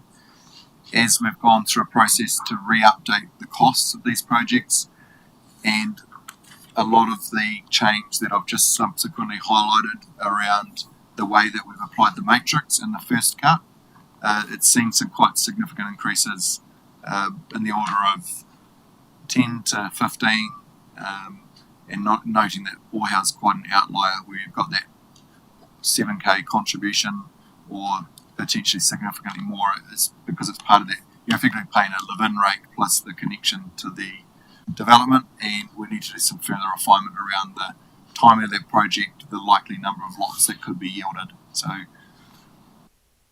probably not wanting to delve into too many detailed questions around that today. It's really just signalling that there's a piece of work happening, and it's likely that we're going to see some increases across the board in development contributions. And on that note, I might just quickly flick over to David to give us some context from the work the team have been doing to look at comparisons with other districts, and then happy to cut back over for questions. Yeah, so we thought it'd be helpful. You've obviously seen some increases there. What's unhelpful with what I've prepared here is it's based on the current 23-24 financial year figures. So these are the figures on the screen and what I could pull up from the current council development contributions. And within that, there's a couple of things just to tease out as well. Unfortunately, where we've got the camera up on the screen there, you won't quite be able to do the compare and contrast with the... Oh, you've got the one in front of you. So with Palmerston North, probably just to tease out there, those urban development contributions currently range between 11k and 33k. Those are GST exclusive. Some councils, as I've noted there, have theirs inclusive. And probably it's best to read those as minimum amounts, because some of the calculations within the Palmerston North ones are based on lot size, so they have stormwater and local reserves which are multiplied by the square meterage of the lots that you're creating. So if you're creating a lot of 800 square metres, it will pay more than a lot of 500 square metres, for instance, because they've got those multipliers within them. So those are based on sort of the bare, or the minimum, if you like. If they had larger lot sizes and things like that, then those amounts will be even a bit higher. Fielding has essentially two sort of urban ones and a rural villages one. So the Fielding, those are GST inclusive. Kapiti has their development impact levy, but they also have essentially financial contributions for the reserves component. So the actual DC, if you like, is perhaps a bit smaller. So if we take Waikanae, for instance, at the end there, 16k, but then you add on the reserve contribution for other areas, 16k, ends up being 32k. And then Porirua, they have 17 urban areas that range between 16k and 42k, Chester exclusive. I put the breakdown there as well, just so you can see that they've actually got quite a weighting towards the sort of 30k plus. So 11 of the 17 urban areas are over 30k, so their development contributions. In Palmerston North, they have 19 areas. 17 are within that 10 to 20k range, and then they've got 2 that are over 25k, up into the 30s. So that was to give you a bit of a sense there. Like I said, only helpful in the sense of looking at those are today's ones. Each of those councils will be doing a similar process to ourselves in terms of updating their capital program with some of the cost escalations that we've faced as well. And so I'd be very surprised if these didn't go through some similar increases, like we're obviously noticing as well. But even just comparing our proposed ones at as Dan's identified, the draft higher end for next year against today's ones of some other councils, you'll see that we're not completely out of step with those sort of neighbouring councils, if you like. So just Dan's obviously taking you through a lot of the work that's sort of been done. There's a bit more that we do want to do. I'd say the work that we've done to date sort of has passed the important sniff test, I guess. We were comfortable bringing it to you today. We wanted to share it with you, knowing it wasn't the final version, but just to give you the sense of the direction that it's moving. But we do, as Dan has identified, want to do that final internal review where we essentially want to almost position ourselves as a couple of those noisy developers out there in the community are going to come along and say, well, why is it that I'm paying for that portion of that infrastructure project, and really test that we are comfortable with the assumptions that we've made, and also be very conscious about documenting those as well. So should all of us not be here in 2 years' time and a developer comes in and wants to challenge that, it's quite well laid out and set out. And also for the hearings committee or someone who might have to make some decisions, there's good rationale behind where we've got to. With all these things, they are based on assumptions, even the population projections in terms of where we think people are going to grow and what that's going to mean. They are only projections, so there is assumptions. It's never a perfect science, but LTPs are about working with the best information available at the time and obviously documenting that. So challenge team will go through, do that robustness. We'll make any updates that we identify in terms of some of the changes. We've identified one thing which hasn't been captured in the numbers that we've shown today. We think at the moment that if you're an Ōhau and you're connected to trickle feed, you might not have been paying a water DC. So there's a couple of things like that we're just going to make sure we are picking up. And you've obviously seen a word version of the changes to the development contributions policy where we made some of those things that we've talked to you about, particularly around that support for Papakainga and development of Māori land. There's a couple of other ones around the credits for where a site's been demolished and only applying to the site, and a couple of other wording changes that we've tidied up as well.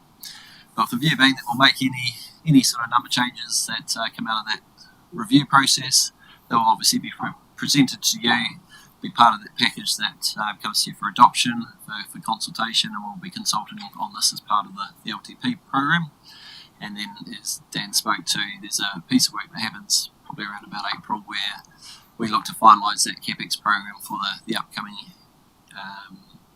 year that then gets reloaded into that model. And so that has potential to change a few of those financials, but obviously not the assumptions. Submissions will no doubt be made on this. You can see from some of these increases, you can probably name a few of the people you expect to see make submissions on it. That's understandable. And through the hearing process, you'll be able to hear from them and make some decisions. And ultimately, there's a development contribution policy, which we'd be wanting the council to adopt and sign off before the end of June. So then it applies from the 1st of July later this year. Could you just help me with the our table for Ōhau? So the column that says if you don't have these services which are unavailable, you'll pay a DC of 7,639. But if you're going to tap into all our infrastructure in a new lot is 59,000.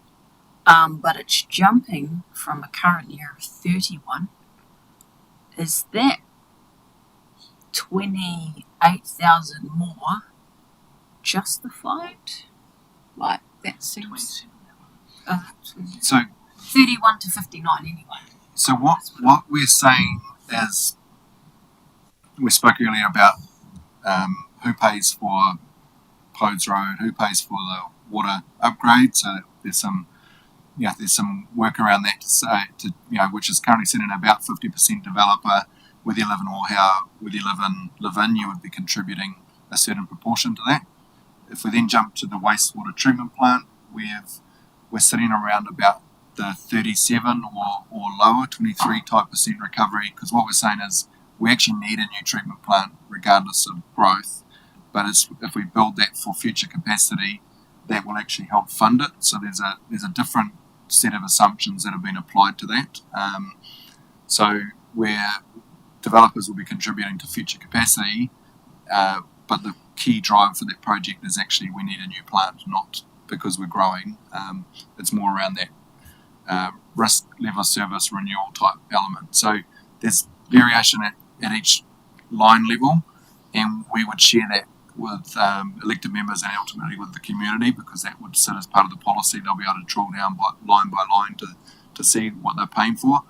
But part of the complexity is the fact that this uncertainty of investment over that 30-year period. So the current engineer estimate is what we call a class 5, so it's effectively a $90 million investment over 30 years plus minus 50% plus 100%. So it could be twice that, could be half that.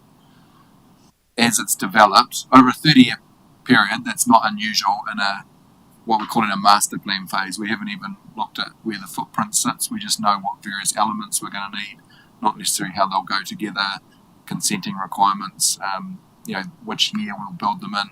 There's a whole lot of work to do, which you'll see some of that land even between now and April. So there's a lot of work happening behind the scenes, so that when we jump into that final April update, you'll have seen the capital program, you'll have understand the first 3 years, and you'll understand what the thinking process is around that entire investment cycle and what percentages are being recovered. But just to jump back to the question, what you're seeing is that built, so that 30k there, or a 15k increase, is driving 15k of that. The cost for those services in Ohau hasn't changed in our long-term plan. So the balance of the 15k is simply being driven by the population assumptions and the percentage of recovery for growth. And so the initial assessment, I don't have that detail in front of me here, but I would surmise the initial assessment would have us sitting up in the 100 to 70, sort of in that 75% recovery. So it just, as we go through that moderation exercise, we'll just need to retest that, and it's likely that that one could be one that comes back. But on the flip side, we're also saying we're going to have to do some more work, and the costs may go up. So there's a bit of a balance there. So yes, certainly when you see the final figures, we'll be confident as a collective team that they are justified, and we're ensuring that across our challenge team we have someone set up from our consents team, strategic planning, sort of finance infrastructure, so that we're challenging each other on those assumptions, and then we've got a good robust document and understanding of it that can be applied by future officers or other members of the team. You're going to have to take us through very carefully that increase for Ohau. I'm a little bit lost in how it's all adding up, and it seems quite out of whack with everyone else. Yeah, we can do that. It's a number on the top, cost per service divided by number of residents. But like I say, it's through moderation you'd expect to see that come down. That's a snapshot today. Upper limit. Dan, I've been banging on about whether we need a north-east Levin catchment. Has there been any more further thinking around that? And then to add on to that, obviously Kainga Ora's indicated development in the northwest corner. And so again, does there need to be anything here around a northwest catchment in terms of that block, or is it too small to justify a specific catchment? Yeah, so Northwest is developers, a consortium of developers, including Kaingaora, are funding the stormwater solution, which is around the Patiki stream and on-site treatment. So it's not discharging into the council reticulated network. There's current within our water network capacity for that growth. So in terms of pipe sizing, it's just simply a connection required. So there's no actual physical works to upgrade pipes to connect to that area, which is the benefit of growing within an existing settlement. And then in terms of the wastewater, our planned upgrades, within our 30-year network reticulation growth plan, can accommodate the flows from that area. So there's certainly capacity there within that network. We have ring fenced out the costs for Northeast Levin, but they are fairly insignificant in the scheme of things. So that'll be something that through moderation we'll have a conversation around that. But it's simply a matter of pushing the button on a different drop down. We do have that built within our model, so we can transition those costs over to a separate catchment if required. But at this stage, we're not seeing that it would be significantly different from the Levin wide catchment, particularly when we start to run pipes from Northeast Levin. If you think about what's happening in York Street, Kings Drive currently, yes, that's taking a big driver as the extra flow at Northeast Levin, but it's also servicing infill as it moves right down through the township. Yeah, so there's some of those projects would be removed because of the fact that it's not just for that specific area.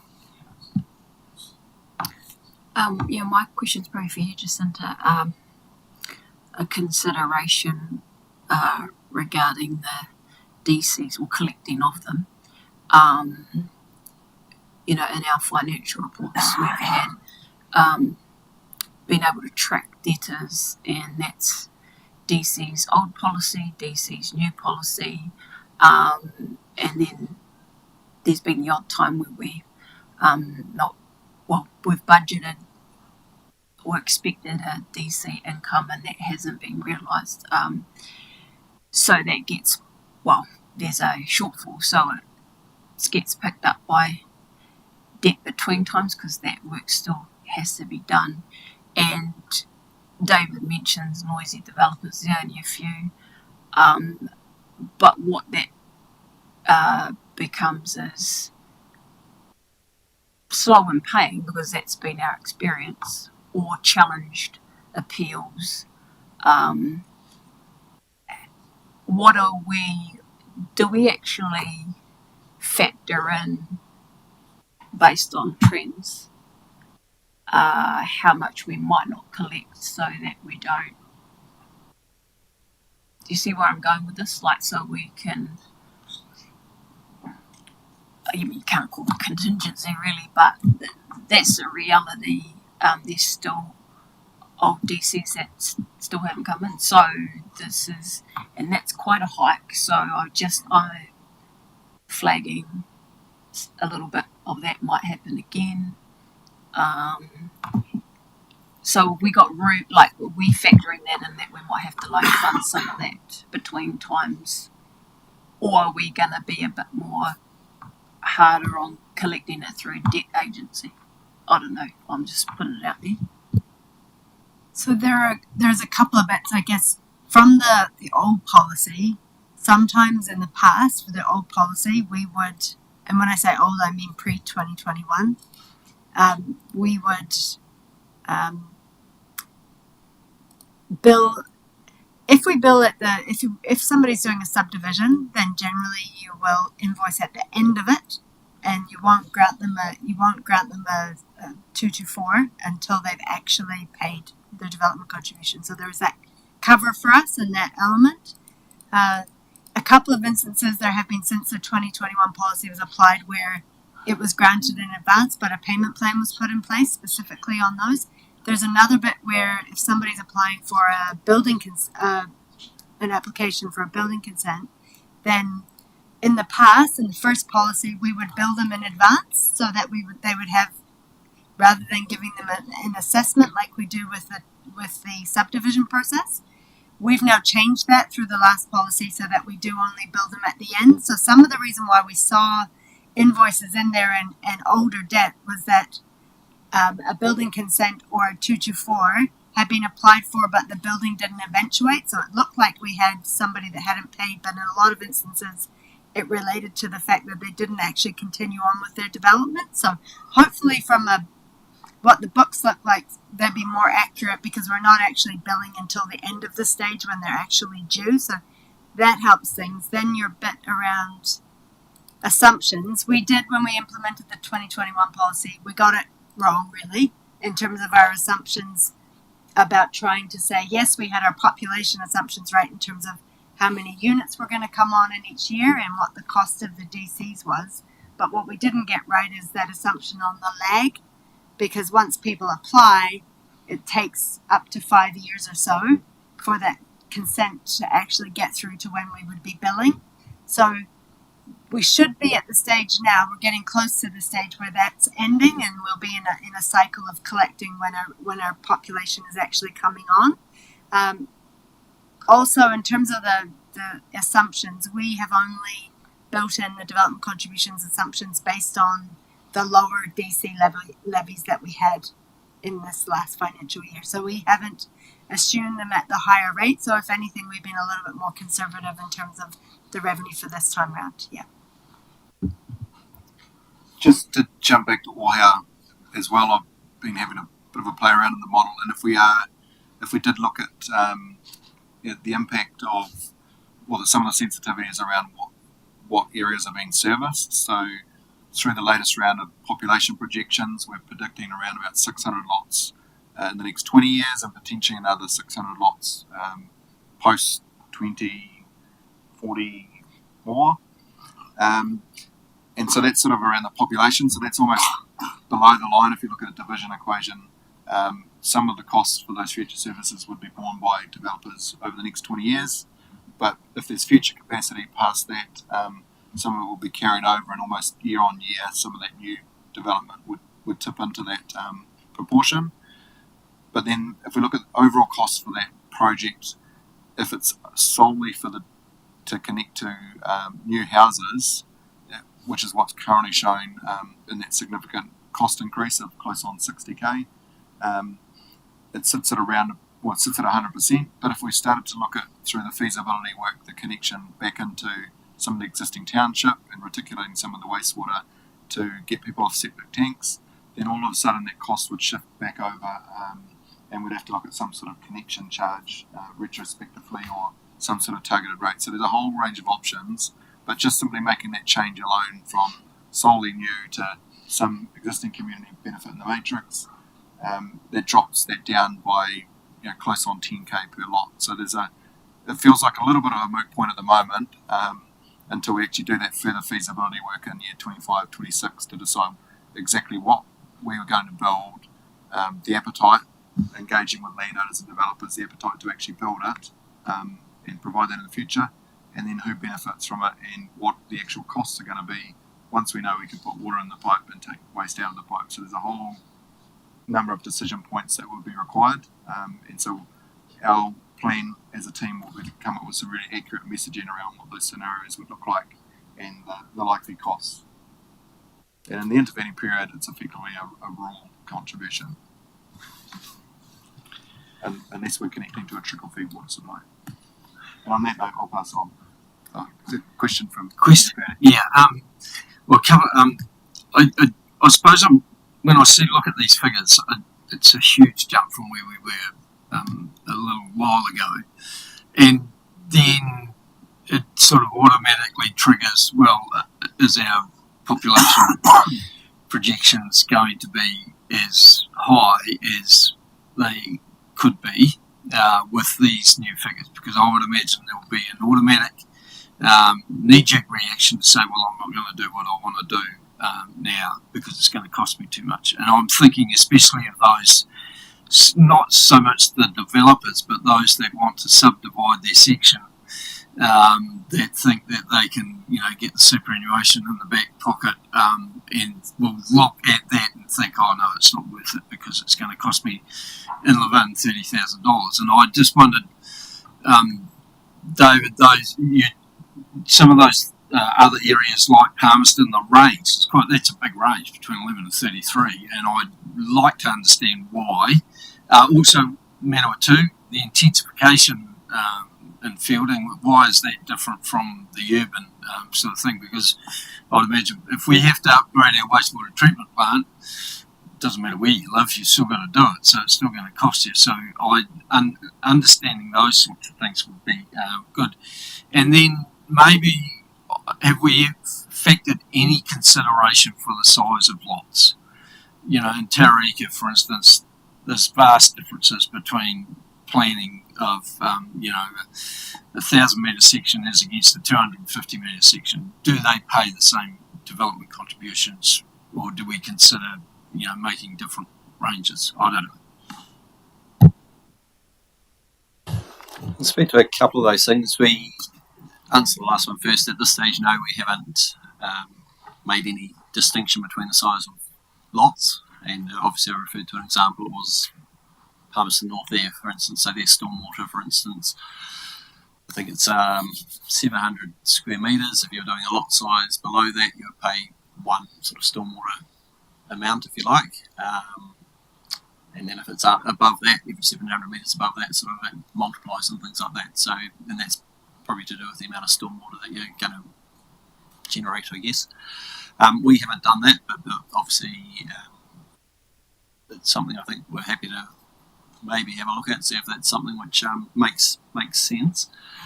Within Palmerston North, that part of the reason for that variance is they have basically across the urban areas, they have the same amount for roading per urban area.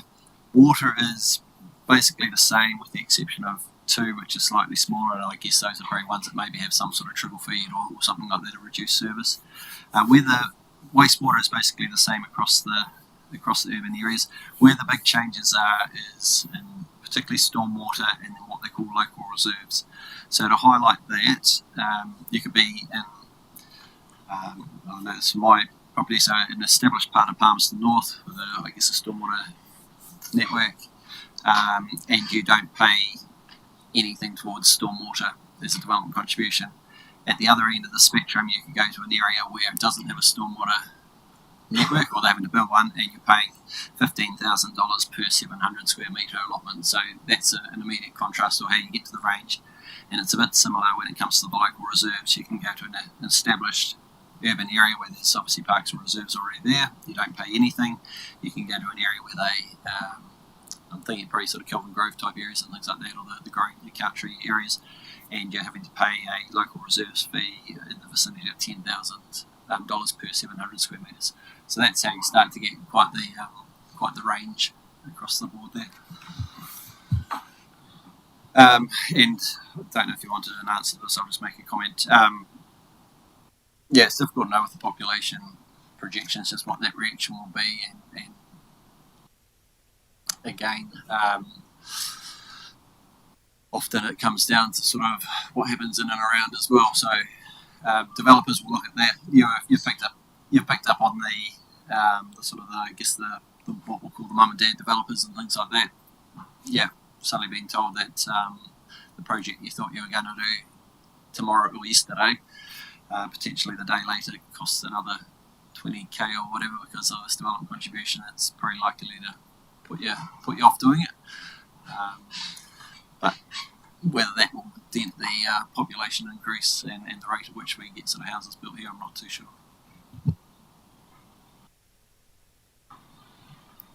I just wanted to follow up on that question. While this is a really good engineering analysis, I suppose, of what's needed, how does that sort of contrast with an economic analysis of how it impacts our growth and our growth assumptions? I mean, is there any studies done from other councils when they've increased development costs so dramatically? It's impacted or limited their growth in that area or their town, and then that flows on through some of our growth assumptions we've used in some of our financials. we did. We saw it the other way, I guess. So we had development contributions until 2015. So when we adopted the 2015 long-term plan, took them away. It was because of a number of reasons, but some of the challenges we had where probably growth wasn't really happening and things. So we took them away, and whether it was a direct correlation or whether it was the timing, but that was obviously that sort of 2014 going into 15 has been the growth period that the district's gone through. So, there could well be a correlation there. Whether it will be so sharp and so noticeable the other way in terms of we put them up and suddenly it's a drastic drop off, or whether it's a bit more incremental, I think, as the Mayor picked up on, it's likely to probably impact those in the smaller scale stuff, those that have got big sort of opportunities to spread the costs across multiple sort of lots within a development and things like that, and perhaps in the position to cash flow those things a bit more readily. They will sort of start to see that as they do in other parts of the country as part of the price of development.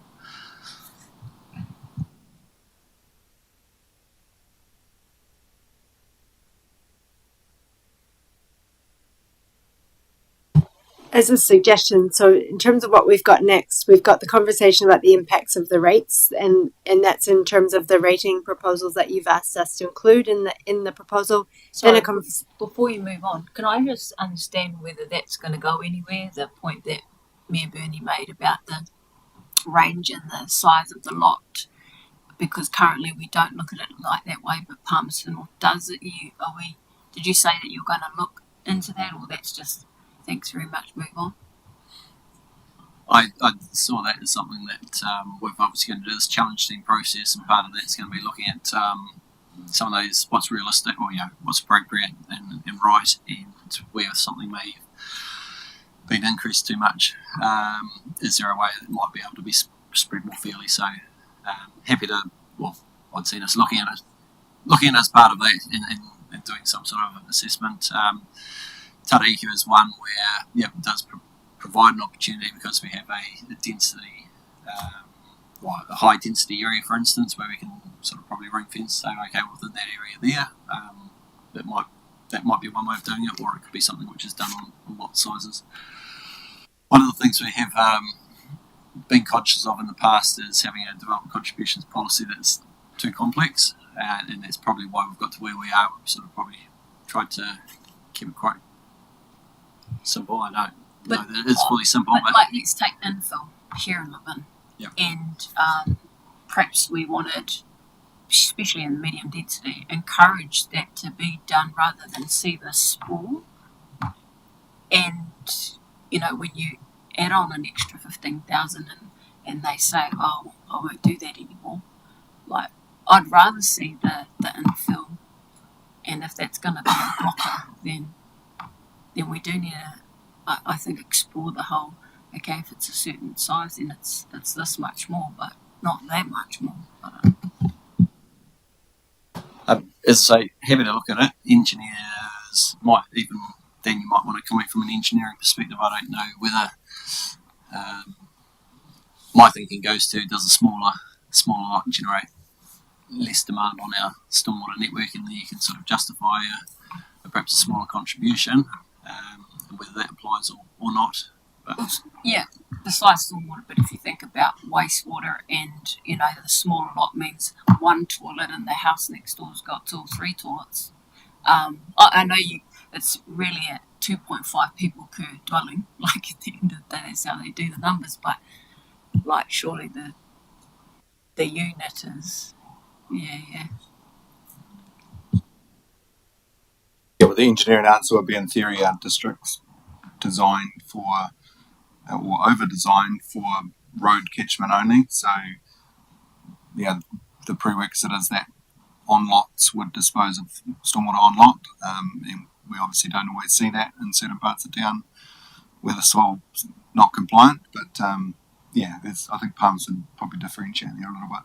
But I think we can take that direction and look at, particularly around the way that we've applied the parks and reserves fees, and a lot of those community asset type ones are just simply applied across the board. And if we've got existing parks in a community and there's infill, there might be a way to differentiate that from newer development. And I think important just to recognise that, like to use the analogy of the balloon, being the costs of the project or delivering that. So if you squeeze it in one place, so you say, okay, we're going to maybe charge less for maybe it's the infill or something like that, essentially that pops out somewhere else, so it becomes a bit more, a bulge hits someone else a bit more. So you might be able to reduce, and that might be exactly what you want to do. You might want to encourage certain things. It might be the infill, the high density, and you do want to find ways of reducing it, but that might then have that impact on, so maybe your greenfield development and things like that. So it won't suddenly shrink the cost of the project, is I guess what I'm saying. That number that Dan talks about in terms of the division equation essentially sits at the top. Yeah, just on the back of that, David, I think one of the things we've already talked about for a lot of years is having the choice in this district. The choice of big lot, small lot. And I think that doesn't, to me, that doesn't fit with that encouragement of having choice. I personally, I don't like the lot size thing, but that's just my view. We'll look at the merits of that with the challenge team process, and we'll bring that back to elected members. May I suggest a break at this point, because after that we've got rates and then the consultation document, and then we're finished before talking about audit. So this might be a good space for a break. 1:15, Justin. All right.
areas where the big kicker would be in those areas that receive recycling now.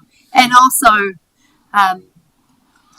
in terms of where, because the differential currently says that 20% of the cost of solid waste will go to the rural area and be distributed, and 80% will sit with urban. So that change in policy that was made during this process is that those are the impacts of that. So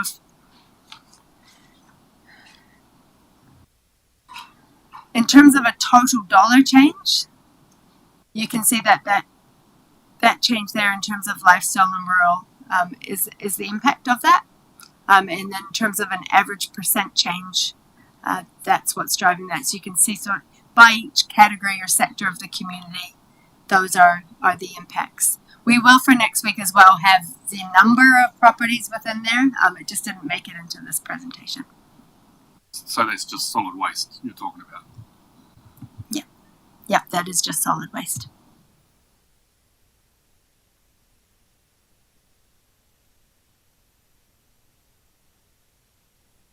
This next one gives a view of based on that solid waste change.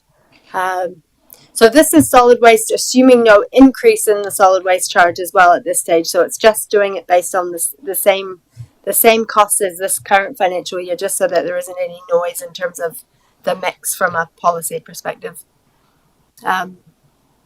So you can see there's a fair amount are going down, and that's mostly the residential properties, and then there's some 2,000 or so, just over 2,000 properties going up, and that will be mainly because of that recycling shift.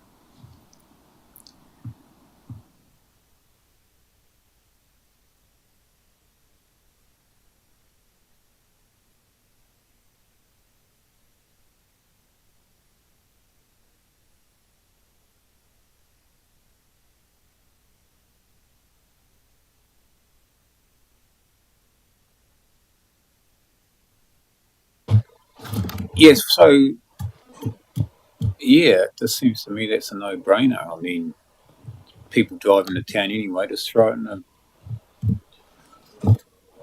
Yeah. Well, throw it on Bernie's lawn on the way in.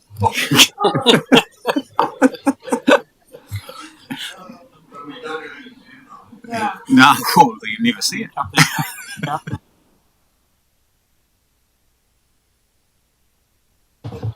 So when will we have sort of a final discussion about this, or is this it today? This is the result of your request to us. I guess this is, I would say, once we go through this today, we'll make sure we provide for next week the detailed information in terms of a property by property. But it would be very good to get a steer by next week if there's any changes that you would like to make in this area in terms of how the mix would be shifted. At this stage, it's very difficult it's difficult to change the overall rates number at this stage. But if there is a change in mix that you would like to make, that is something that we can do. But I guess this has all been prepared based on the steer of the table of the last couple of months.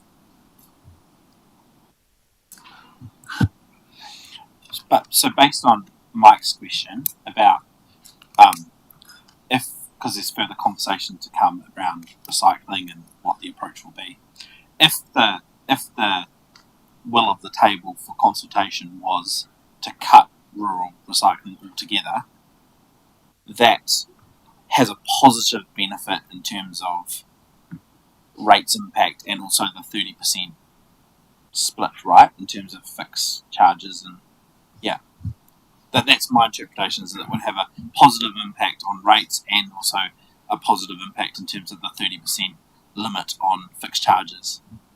From year 3, it potentially could, alongside re-tendering of the contract.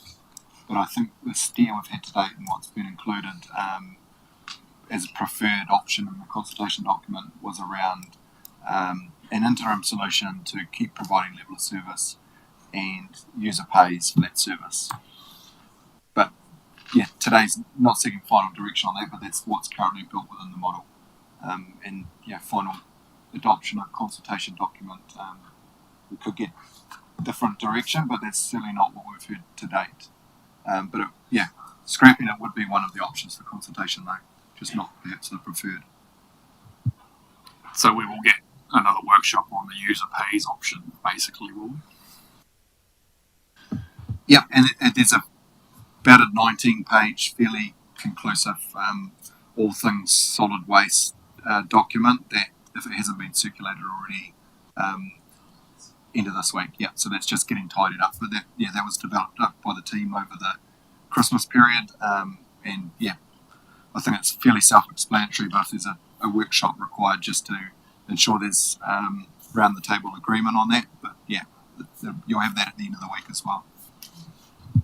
What I'd ask is maybe though, if there are other options that you would like us to have ready for a conversation next week, it would be good to know, and then we can prepare them in advance so you can see them. If there is anything in that realm that you think you might want to put on the table, for example, putting everything back into one rate, or I'm just coming up with an example. But if there was something different that you thought you might want to see and put on the table, it would be good to know so we can prepare the analysis for it.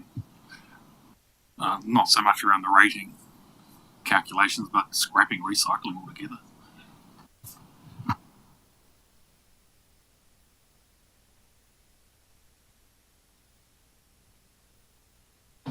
Yeah, so I'd keen to see that analysis too with the 2 steps. So one is cutting rural recycling, and then cutting recycling altogether across the district, as in curbside collection.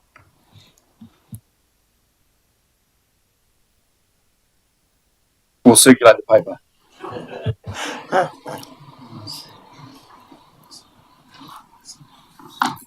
Back in the day, we didn't used to do curbside, did we? No, because I remember containers and stuff in your car park. Sorry? Okay. Yeah.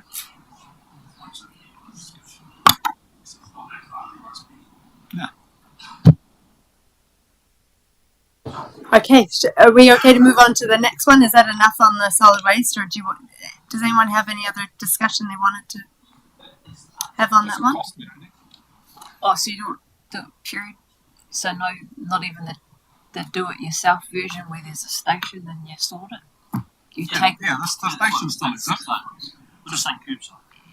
Yeah. Instead of being lazy, just wheeling it out to your curb, you can actually go to a transfer station and do it. So for Levin and surrounding Levin, there's just that one, the big one over it. Okay. If they're okay with that. Okay. Now I'll start this by saying we had provided some initial information early on. I understand from talking to Councillor Allen around the cost per rate. I need to do some more clarification with the team around where the $36 initial estimate came from. In terms of this estimate, with them being $90 per SUIP for the Te Awa Whakson Community Board area, what I'll clarify is only just in the new year had we done the work to figure out the mapping area and how many units were in that area, and also the final allocation of making sure that the costs of the community board, factoring in elected member time, factoring in executive leadership time and democracy time, coming up to a total of I think $313,000. My thinking is initially that the total cost of Te Awa Whakson Community Board may not have been fully accurate at the time that $36 was provided, but we will give that clarity on next week, or we'll email that in advance. So apologies if there has. Yeah, that is a big difference. Yeah, absolutely. But in terms of this rate, how it's been calculated is effectively that what is the democratic area where people are able to vote for that community board that was put onto a map. Then it's being modeled based on that cost of just over $300,000 in terms of an estimate of the cost of running that community board, factoring in those overhead costs, which are assumed in that area. So what we'll do as part of next week is just confirm everybody's comfort with that, with providing a little bit more background on that. but it would definitely changes the mix in terms of what that looks like for that community area. And just to comment on that, and I know it will happen, Jacinta, but that's a case of where, to use Perihira's words, we have to get the narrative really clear. We have to have all the nuances around $90 versus the initial assumption around 36 in the consultation document.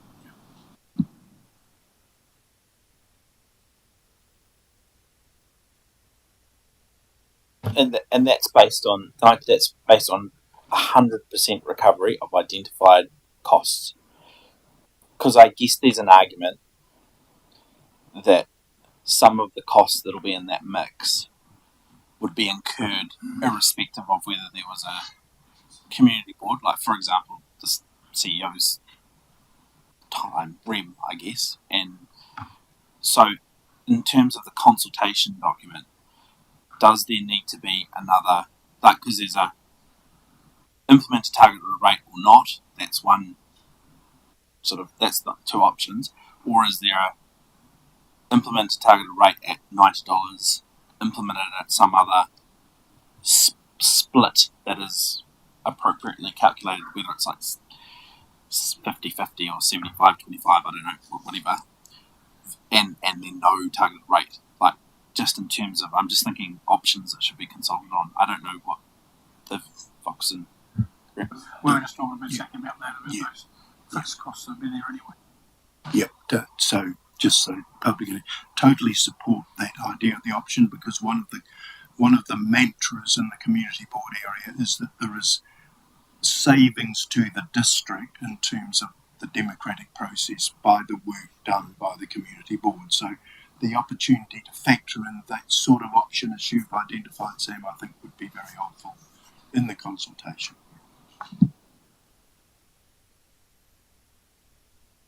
I guess is there support around the table to have that, because essentially that's a model, right? Like coming up with what the percentage is, and then Yeah, effectively, it's deciding what portion will stay in the representation and governance rate and be paid by everybody as a fixed charge, and what portion will move to the Te Awa Fox and Community Board rate. So you could, if there's a will of the table, we can come back with a scenario on that. support it.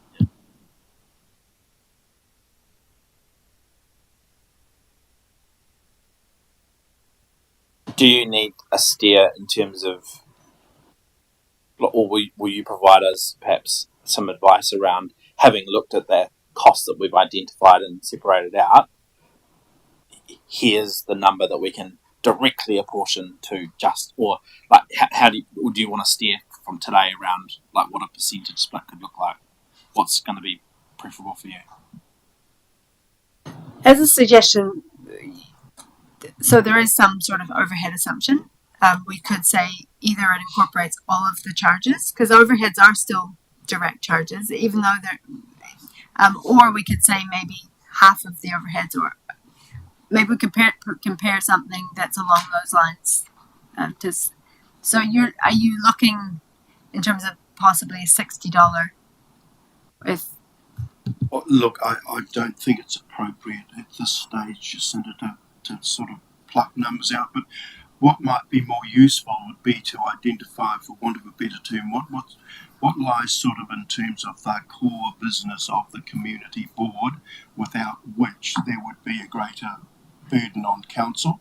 And I think, for example, and I know it's under review, but I think of the endowment fund, for example, where the work of the community board directly liaising with the public and consulting with the public on that issue is one thing that is a benefit to the district as a whole, and would otherwise be an additional sort of commitment by the district. So it's about it's that question of what work is the board doing and historically has done that is of a clear district-wide benefit. Does that help? I mean, I think so. We'll have a look at what some other options might be and bring them to the table for next week. Yeah, that's fine.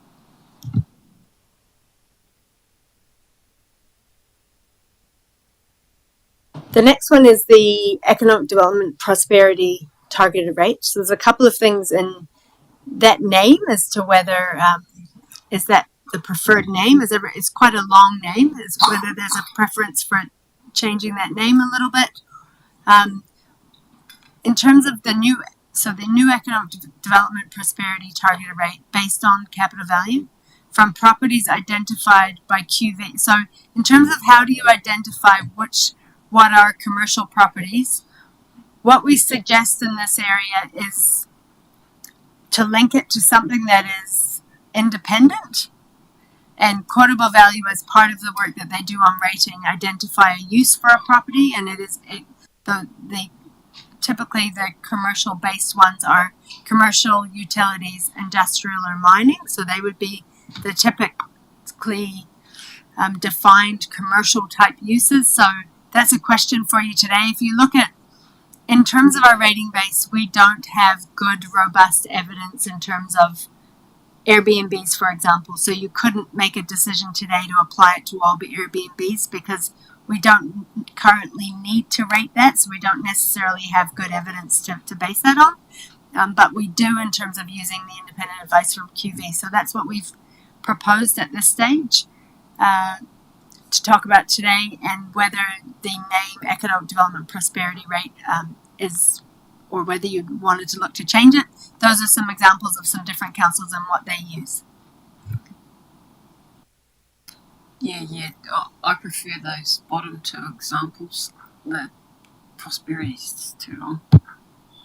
Yeah, I suggested the stupid name, so it's fine. I don't mind any of those other options. Is fine. Look, it's the intent that I care about, and thanks for modelling this. I think actually initially when I put this on the table, I thought it would be a fixed rate, but actually quite open to see what it looks like in terms of using the CV. And yeah, I don't care about the name. I think any of those are fine.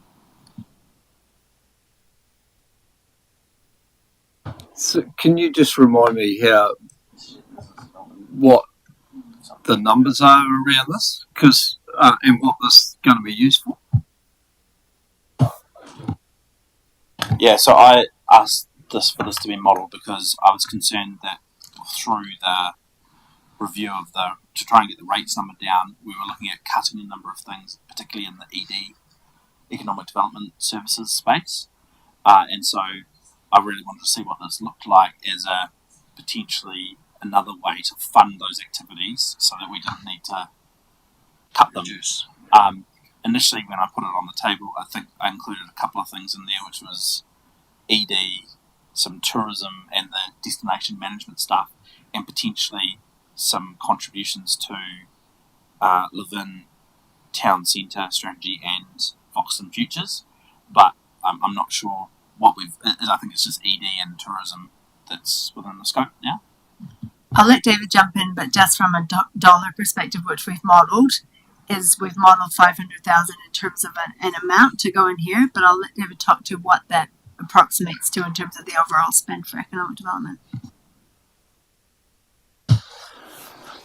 Economic development, the budget for next year was 675, which was basically the economic development contract being 650, and then 25 for sponsorship, which things like the business awards and things. So you might recall that amount under economic development has been higher in previous years, and that's because it had included destination management type things, whereas going forward next year it's proposed to separate those two and sit differently. So at the moment the 500 was perceived to be an amount from the economic development.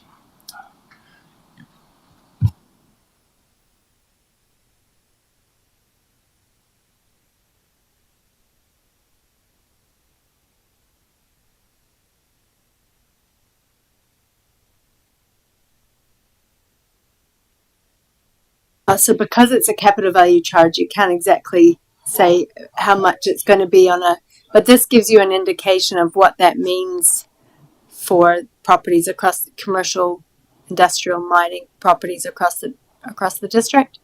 So in terms of the residential, rural and lifestyle sectors, they would see there would be approximately 470,000 that would transfer out of those sectors and would move into commercial utilities. That's ourselves. We've tried to we get a remission for this anyway. Would get a remission, but just to highlight that is the industrial and commercial utilities area would see a significant increase. So, like taking that number of 156,000 spread across 371 industrial units, that's about a $420 cost they would see on average. So on top of the 17%, Yeah, they're talking 25 to 30%. I mean that's where the initially the idea was that it would be a fixed charge, so that every commercial and industrial rating unit would pay around about $250, but based on CV, there'll be some players that would pay a bigger chunk of it than, say, a small business on Oxford Street on the main street of Shannon.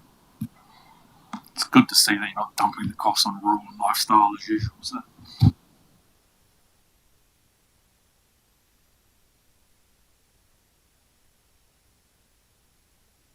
But the whole idea of this was honestly, this was putting this on the table to have a discussion around, well, if the choice is between cutting ED or not, this is one solution. Or is it also, there's a conversation around, should some of the ED cost that's currently within the inside the general rate, or is it, no, yeah, it's inside the general rate, whether that should be collected from a more targeted group of rating units. So that's the discussion on the table. Like,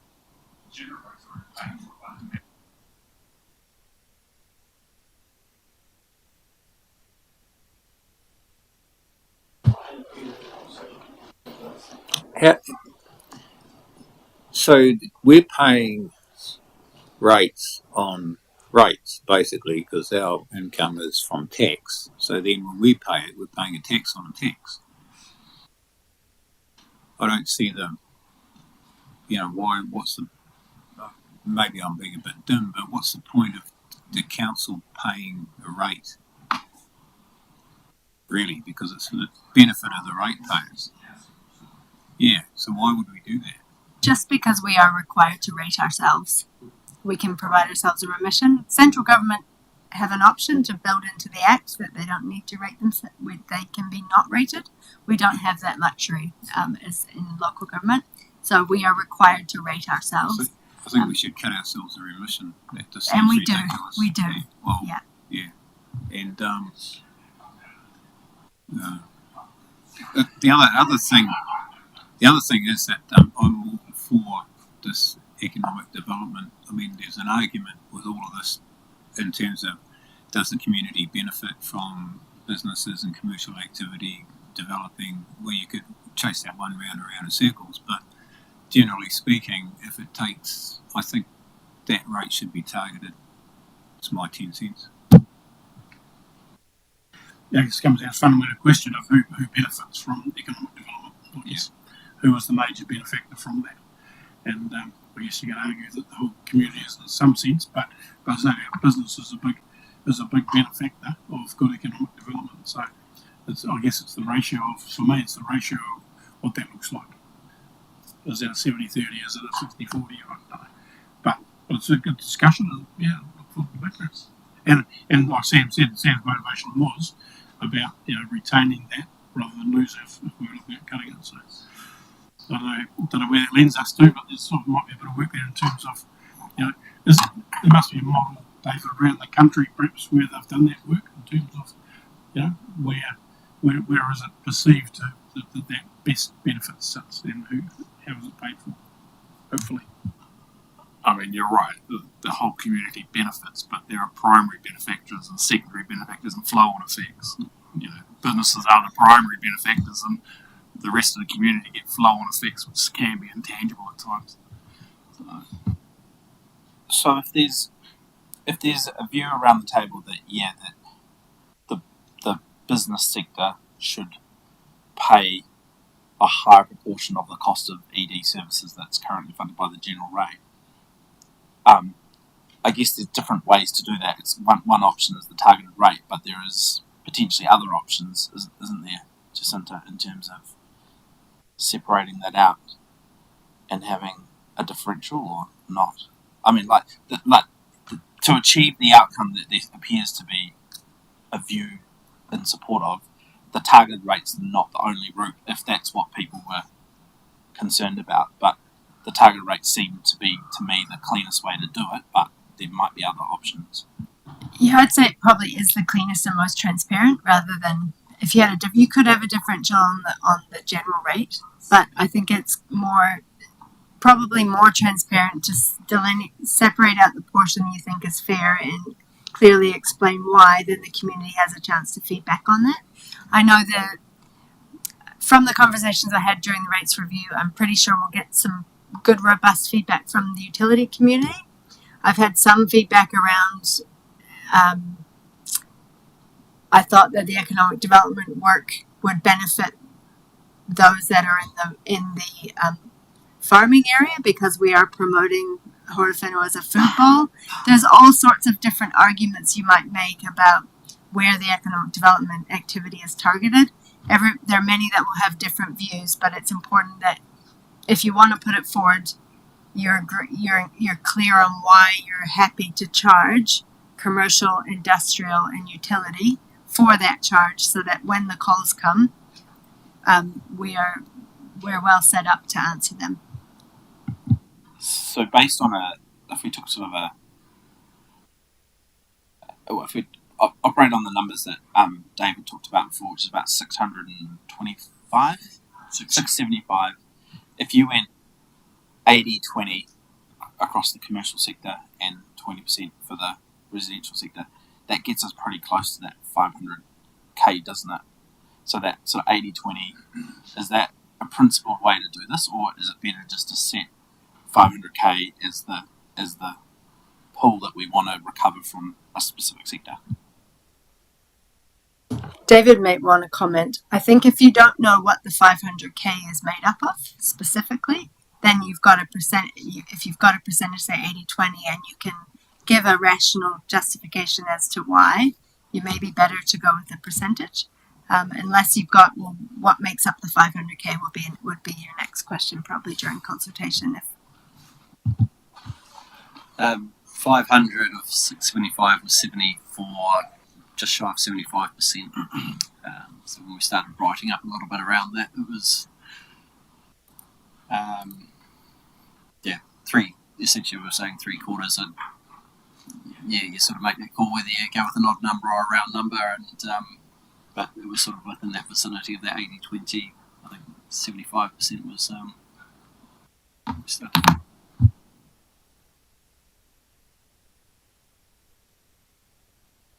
How does that sit with you all in terms of phone calls coming in from Electra about that justification? Is everyone comfortable with that in terms of I'm just picking Electra because they're one of the big utilities, but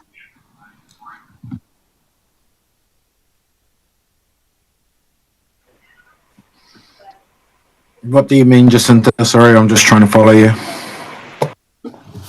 just trying to use an example of a large one of the large customers in our commercial sector, and if we were to make a decision around charging 75% of the cost to that sector only, and why we'd made that decision, just testing the room on the comfort levels in terms of that being a good decision.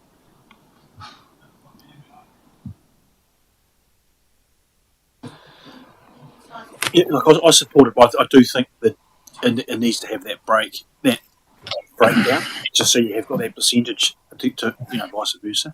But I mean, 75-25 is probably fair enough to stand by. Kia ora. I'll just give my 2 cents worth. I'm not going to say much today, just really listening. No, I don't support it. I actually don't think the residents should actually have to pay anything towards economic development. I think those big drivers are the ones should pay 100%. Myself, I think one of the core priorities for us was getting back to basics, and getting back to basics is giving our community what they need, which is good infrastructure. And so I'm not really sure whether us driving economic development stuff is that core principle. And I just see that pushing costs up in the future, actually. So that's my 2 cents worth. I'm not that keen on this targeted rate approach at all around economic development, and I'm almost a bit worried that it probably preempts keeping some things in place that we're probably going to review this year. Got it.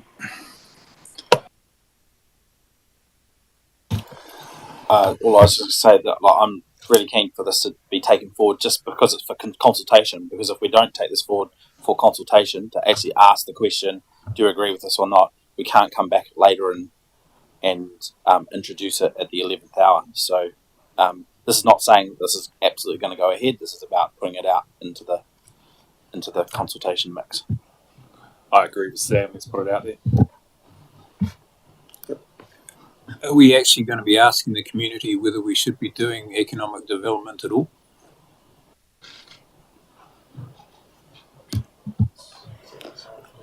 Okay, if we're going so far options of each thing we're introducing, it might be no economic development, it might be this model 75%, 25% general rate, or it's 100% business pays for itself. I don't know if that's 3 options others would. Yeah. Just being mindful here, like it's you can put the 100% on utilities or commercial, but sooner or later they're going to pass it on, right? So Electra's not going to just suck up $500 grand in loss, so you're going to pay for it. So it's only going around in a circle. So by having a split, it makes sense, doesn't it? Like no one's going to. Yeah.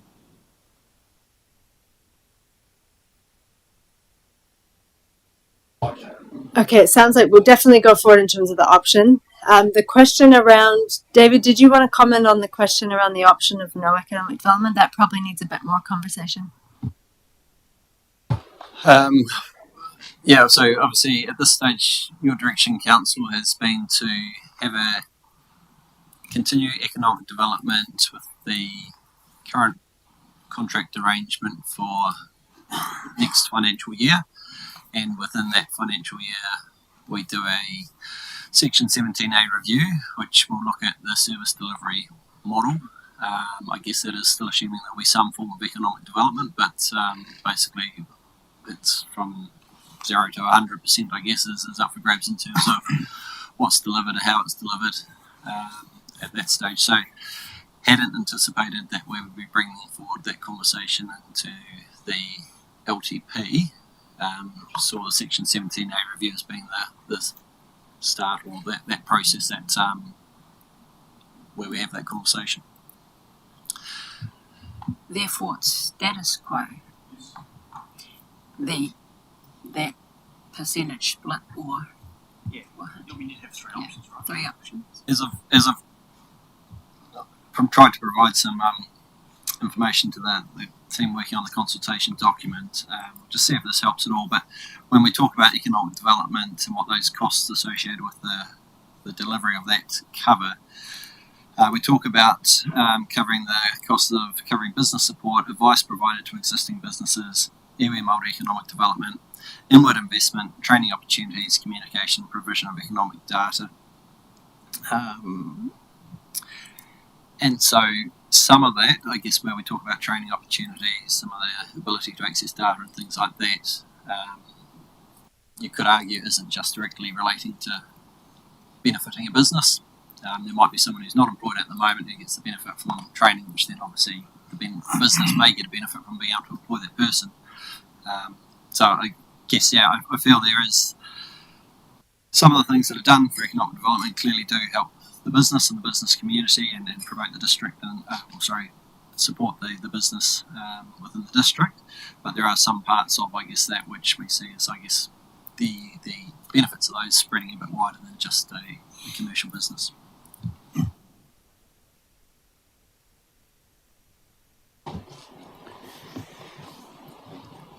So we're broke and we're going back to basics, but for some reason we're still looking at maintaining some kind of budget for economic development services, which even the experts find hard to define, rather than consider not doing it at all. Because that review is not about binning it, it's just about whether what we're doing is the right thing. So, a lot of other stuff's on the table, but I don't see this as being a sacred cow in this environment.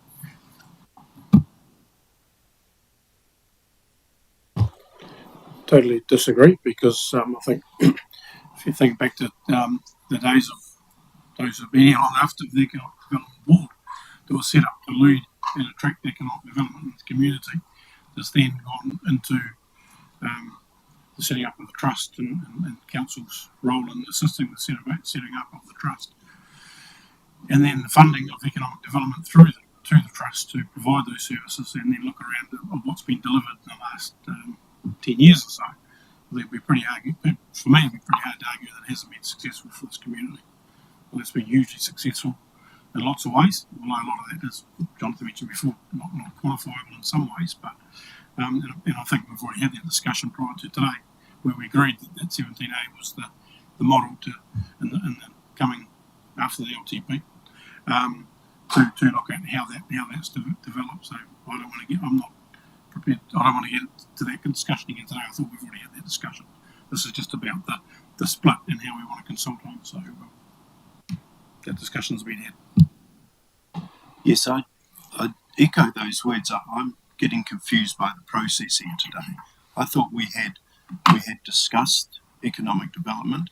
We had the company come and present, and the challenge was, here are the KPIs.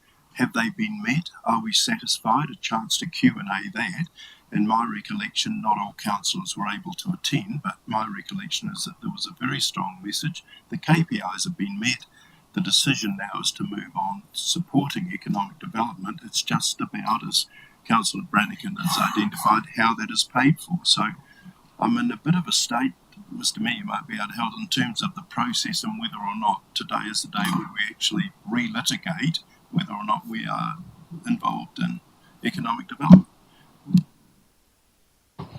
Yeah, look, that decision has been made, that we would, exactly like you've articulated, that the process has been set in motion, and we're going, it is not the time to do that, Mike. That is after the post, that we've made that deliberate decision to be able to do that, and there's not enough time to, the contract, 30th of June is not that far away.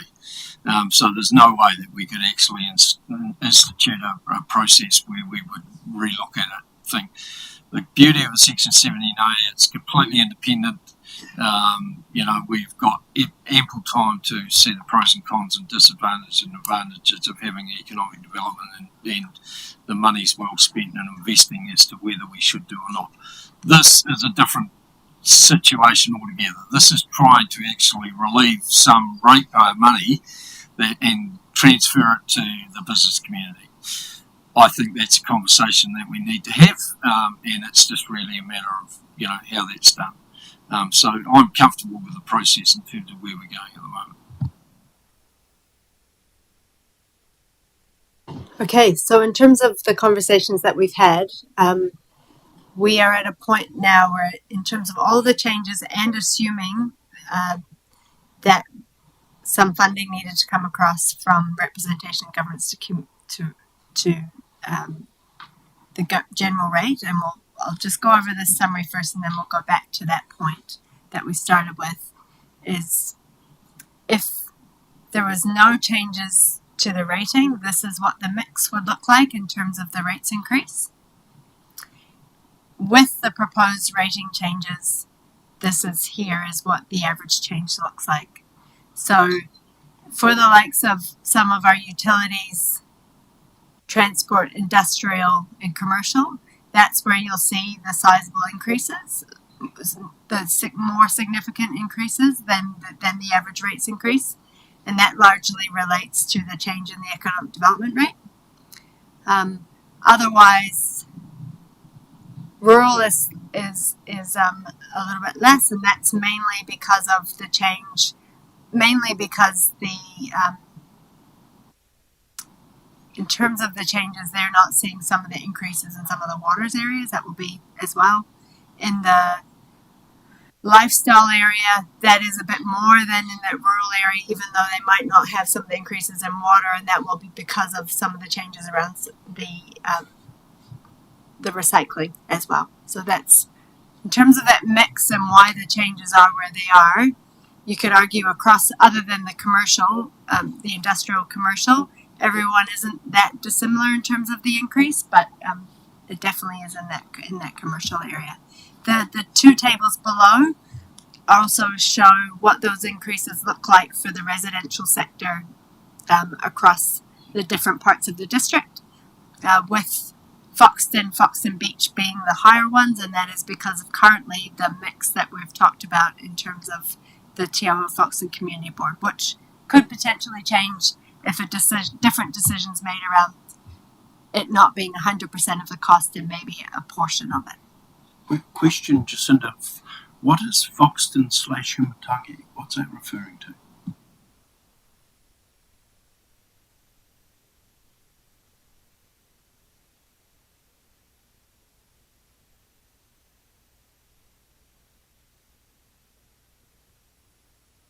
So The rural. Before. Yeah.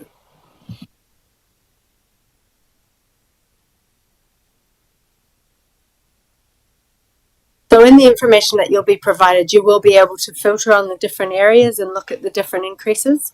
So that hopefully will help. But going back to the first about the 30%, and I'll just flick back if it's okay, just to the start. Sorry for the...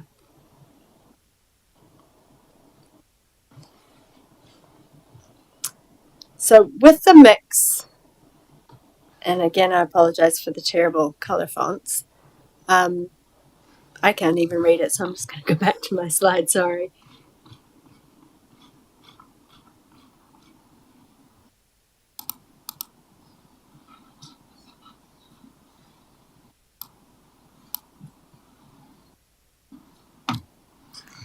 So if we were to go ahead with the Te Awa Foxton Community Board, the economic development rate, and the changes with solid waste, we would end up with a 31% targeted fixed charge, which is over the limit in terms of what we're allowed from a legislative perspective by 1%. With it, it's one of those areas where it would be quite nice to allow ourselves a little bit of flexibility. And when I mean flexibility, I mean you never know exactly in your rating base whether you might want to make changes, you might want to tweak a couple of things. So if anything, I would be keen that we at least are, I've put us potentially at 28 by shifting a little bit. I wouldn't want to go any further than 29. There have been councils that have needed to restrike their whole system because they've accidentally gone over. And legislatively, you are not allowed to do it. And it does cause an enormous amount of pain if you accidentally do it. And so, as a recommendation, I would quite like to keep us at least 1% below it, so that there is some flexibility in case there are changes in the rating database. So your 28% rate over pie chart over there, is that reflected in those tables at the end, or so that's all consistent? Yeah. It is consistent. It's factoring at the moment that between the difference between 28 and 31, I factored in $1.8 million shifting from the rep and governance into the general rate. That could go halfway though. We could shift it so we only put 900,000 across and don't put the full amount, which would get us to probably about 29. So if there's an acceptance around the table to look at shifting some of it, I did. Go ahead. So I was going to ask about, in terms of the solid waste, in terms of option C, which was, I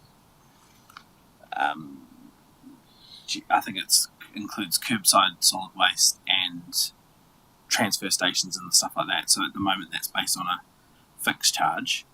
If that was shifted to general rate, not general rate, if that was just fixed on, if that was rated on the basis of land value, does that fix this whole problem?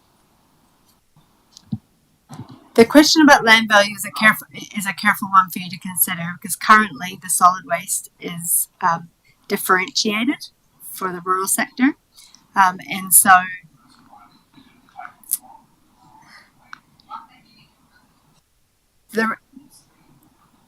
there could be an option for you. You would need to introduce some for, if you weren't wanting to change the mix that you had currently, then you'd probably be wanting to, there would likely be some sort of conversation about some form of differential. So because the issue I have with representation and governance being part of the general rate is that it then means that people are paying different proportions based on their land value, right?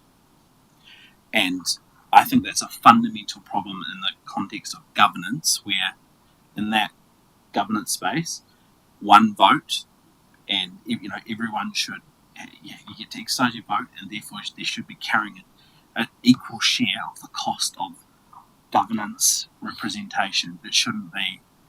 I don't think it should vary. I just think as a matter of principle, that's like, and so inside, I accept that inside that representation and governance budget line, that's not all about governance and other things, and so it may be that a portion of that budget could go to the general rate, but anything that's related to elected members, elections, democracy support, all that, I think has to be rated on a uniform basis. have you got a suggestion about which one should change?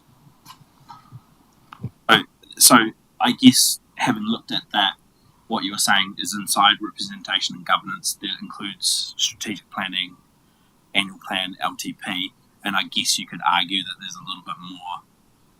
You could argue that that could be done on a proportional basis, but like, I don't know, inside that 1.8 million, does it include, would it mean that the cost of elected members is shared across? There will be a little bit of that. I did look, in terms of looking at, gosh, how do you make this work? Given that we've just shifted some costs back to fixed charges, you go, okay, so we've got libraries, we've got polls. Those two things are fixed charges. You look at shifting one, you've kind of got to argue you want to shift both because they're both similar in terms of how they're charged. So those ones, we thought about that one. You think, if you're going to shift one, you've got to shift both. That's sort of $9-10 million right there. So that's a big change. And you don't really want to make a massive change at this stage in the game for this small of a movement that's needed to make it work. And I mean, when I say make it work, meet legislative requirements.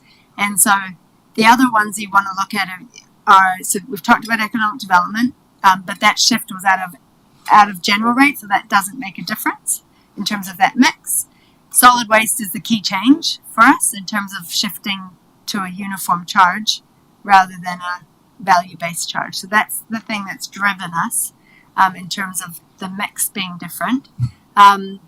So then what have you got left? Then you've only got rep and governance left. So that's where the dilemma came in. I understand what you're saying. So it's to shift as minimum amount as possible into the general rate without going too far. So does anyone else have any thoughts in this space?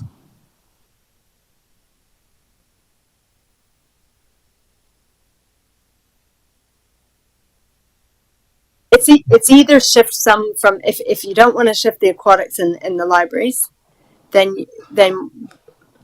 you would argue you could argue shifting one of the solid waste ones to being on the same proportional split for rural and residential as is currently there.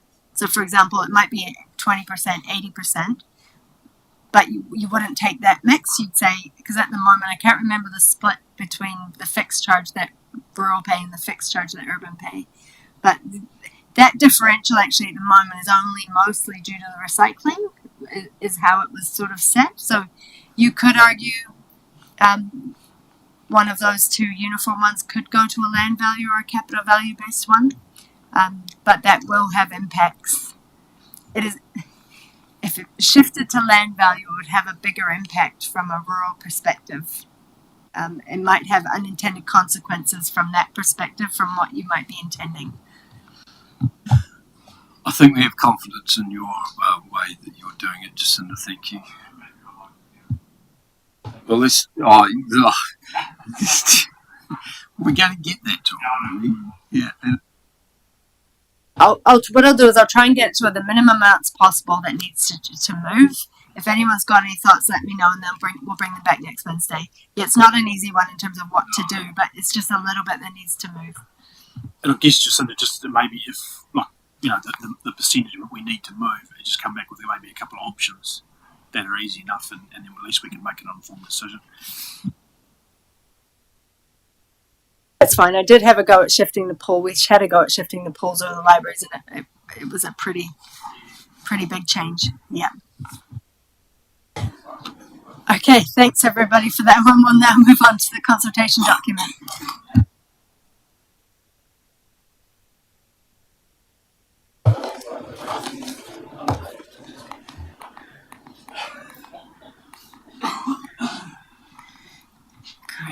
Cool. So we're into that, the second to last part, but there's a big part about the consultation document.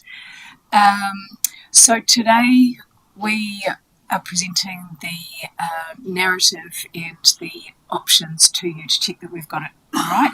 I've been taking lots of notes from the discussion, and these will be updated, and it's probably a good chance to check back that we have also captured and heard everything correctly, so that we are doing the updated work on the right material. So the narrative,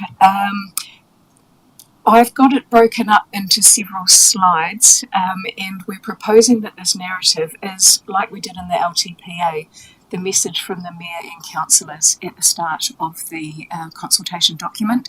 So it really sets the scene and starts the story that is being told in the consultation document. It may be easier to read it all as one, and we've put a one-pager in your portals for you if you'd like to have a look at that as well. So the next slides have lots of words on them. What we're keen for now is your initial reaction and response and feedback to it, but we also welcome you emailing through any further suggestions so that we can build them into the material that comes back to you for next week. So, the parts in here are the situation Council is currently in, the scrutiny that we have applied to our own budgets, talking about rates increases and challenges there, waste management, and developing a roadmap for the future through this long-term plan. So the first part is about reshaping the future, and let's do it together, working with the community. So I'll just give you a few moments to read through that, and then I'd appreciate any first thoughts.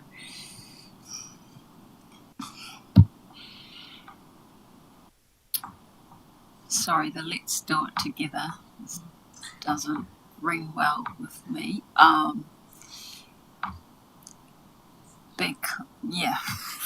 For obvious reasons, hopefully.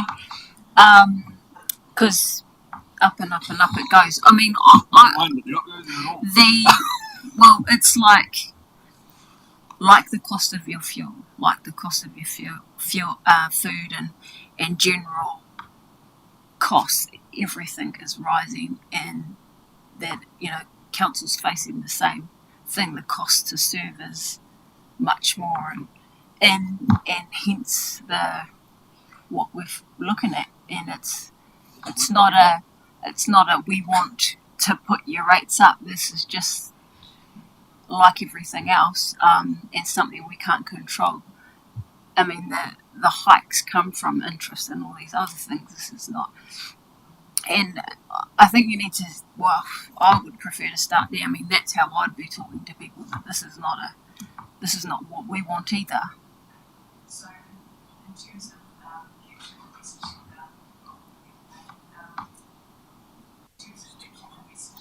nobody wants their rates to increase, and we're talking about the challenges there, the fixed costs. Would you look for a different approach to start there?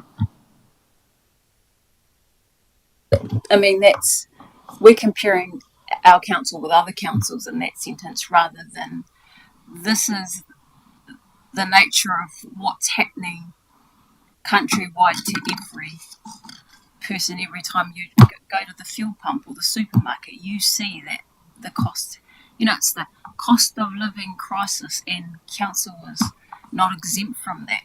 Everything that we've done has gone up, price escalations and just delivering roads and whatnot. So, maybe I'm too basic and just want to talk to people like how I would have a normal conversation, but yeah, I don't know. I mean, you could. I mean, me too. Just on that, like, you're going to have let's work together. That one. The other thing, I guess, is just trying to emphasise, the financial climate and how it is challenging, and we're not exempt, etc. But I guess it's talking about value. What value we're giving them back for what they're paying. Like, we can say it's increased rates and stuff, but if people are getting a return or feel they're getting a return for their investment, then it's not hopefully such a challenge.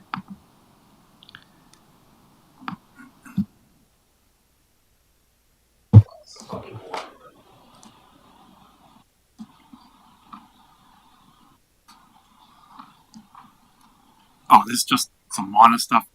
There's things, the person or the narrative is a little bit wrong, yet they expect, who's they? Some of those things they're changing.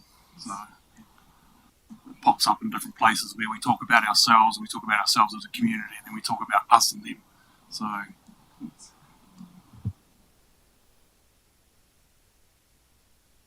Thank you, that's really helpful, exactly what we want. Then the next part talks about the scrutiny that we've applied to council budgets through zero-based budgeting.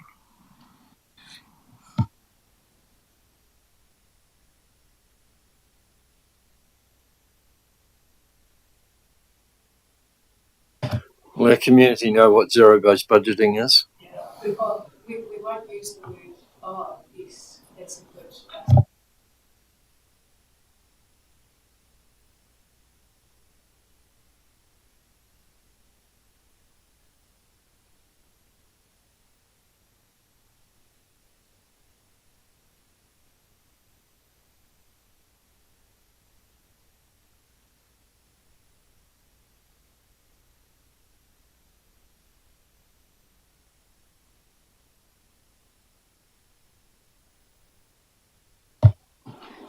Then we can build it on to as it leads into the rates increase and the challenges there.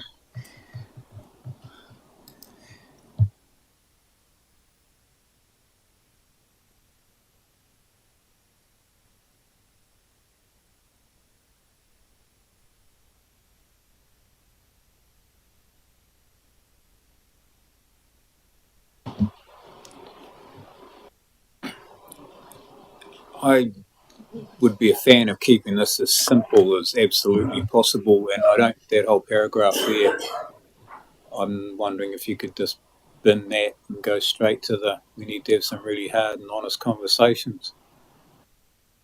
I mean, everyone knows that, it's all, but the more words there are in there, the less likely people are to read it or get it or understand it. So just a thought. The only other thing right in the beginning, you could go, let's get real. Let's get real. Let's get real, we're broke.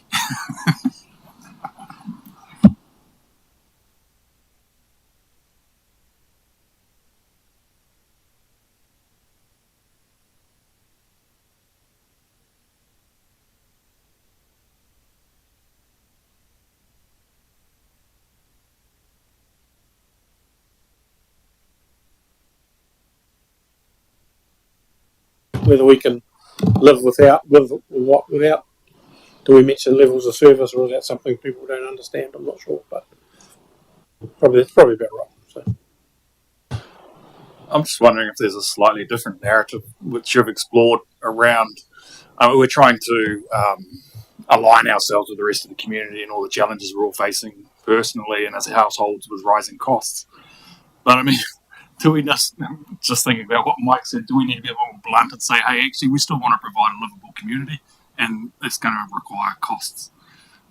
We still have to maintain some services and that requires extra costs as well, rather than trying to gain favour by aligning ourselves too much with all the troubles and issues that are going on. Being a bit more realistic that, yep, costs are going up, so we have to raise our costs as well. It's also important though that we just don't give them a fait accompli.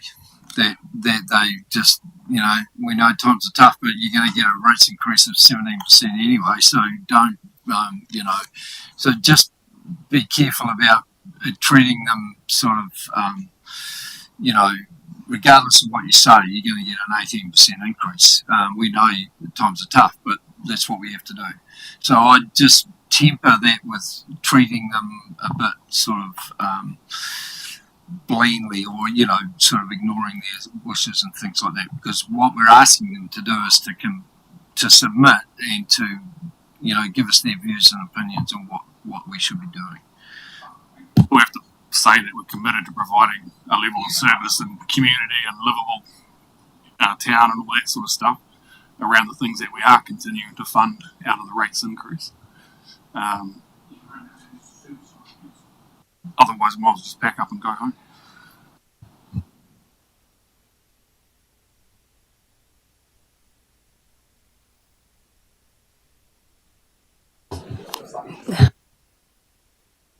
I think what I wanted to say as well is in terms of the financial strategy, some of the messages are, and it links to the first 3 years. Things are really tough at the moment, but we have to raise our costs so that we are sustainable in the long, that we can afford things in the long term. And by year 4, we will have, well, based on the plan we have at the moment, we'll have a fully balanced budget by year 4. Our debt does keep rising up in the first 6 years because we need to invest in infrastructure. But because we put ourselves on a good stand, things will start to come down, the rates will start to settle. So it's really important we invest now so that we're okay in 30 years' time. So I think that's a really important message, is to try and get across simply.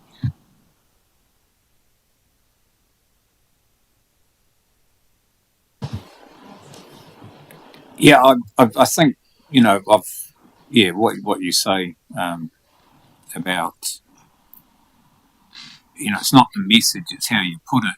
But I think the most important thing is whatever how we put it across, it's not at all condescending or patronising, because these people are meant to be grown-ups.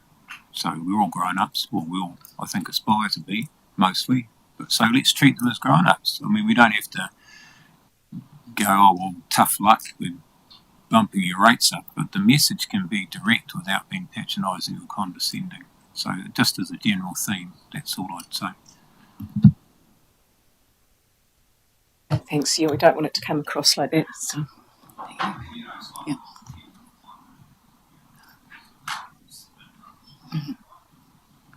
Cool. Okay. Thank you. The next part weaves in waste management.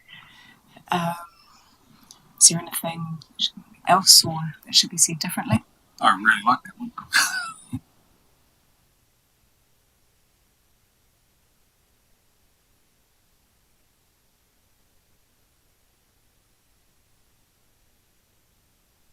And then the kind of the wrap up of the narrative and lead into the rest of the document is this piece here.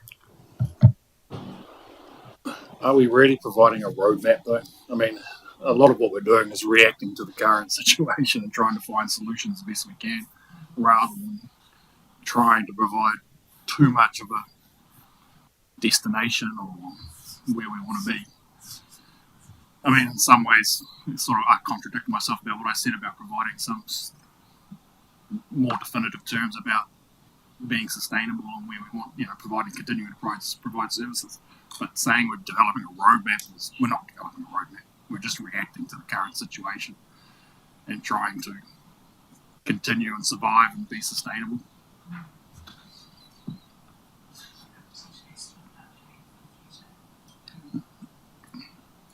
Yeah, I'm not sure I want to comment about crafting things to address them that will stand the test of time.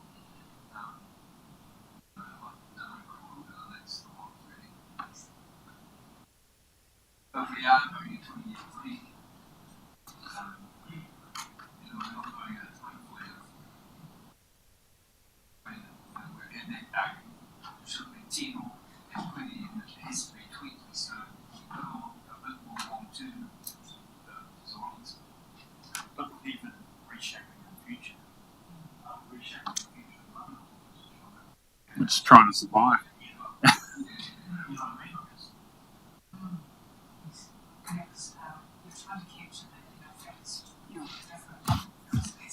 Shaping and but it's a really good point. So there might be other ways of saying something similar. Yes, yeah.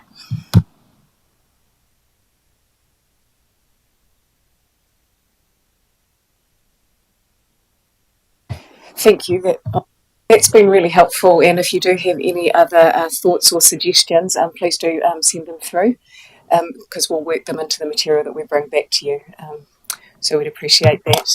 Now the next part, I've got slides with the options as they were. And just as we do this, this is really the headline, just to check that we had the wording and the right options. What we are doing is building up the material that sits beneath them, that explains what they are, what the rates impact is as a percentage and dollar terms. We'll have the advantages, the benefits and disadvantages, and so that there'll be a lot of material that sits beneath that, and some of the material that we've discussed today will form part of that. So this is more like a reflection back and any additional comments. So the first block of the big issue is the proposed rates increase, and so that at the moment is shaped with what can you live without, bringing in the change, and it will set out all of these. So we have option 1 as the preferred option, the 17.4% rates increase. Status quo is option 2, and option 3 to reduce services further, to reduce lower than 17.4%. Caro, under option 3, will it be just are we just anticipating like free text here, or will it have some of the things that were put forward ahead of Christmas but then discounted in order to get to the 17.4? Like so will that just be left open, option 3, or will it have some specific things that like we did in the long-term plan amendment, where there were some specific items that were listed, including burn mowing and that kind of things. And I don't know if it worked as intended in that round of consultation, but I'm just interested to know what it looks like. We'd see you don't have an answer at this point, but could do either way.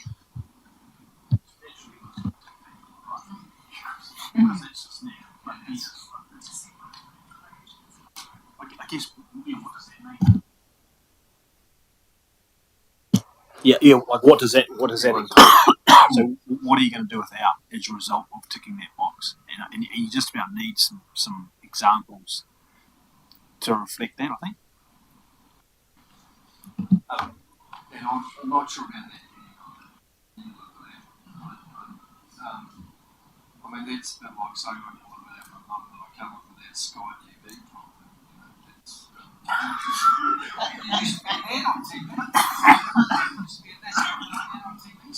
But so I don't know what can I live without, because we're talking about burn mowing or shutting the takeaway on Sunday type of thing.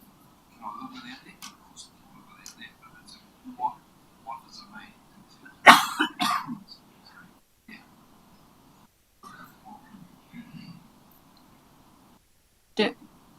following that thing, would they therefore like to know what we've reduced in option 1, which levels of service were reduced to make that 1.4% difference? Yeah, do they, so they know whether that's going to impact them or not. But I'm not saying everyone, just there might be the odd person. If we use that word status quo in option 2, turn around and say what Sam said. Status quo, I thought there was supposed to be 6% according to your last LTP, and now it's showing this. So that's really quite, yeah.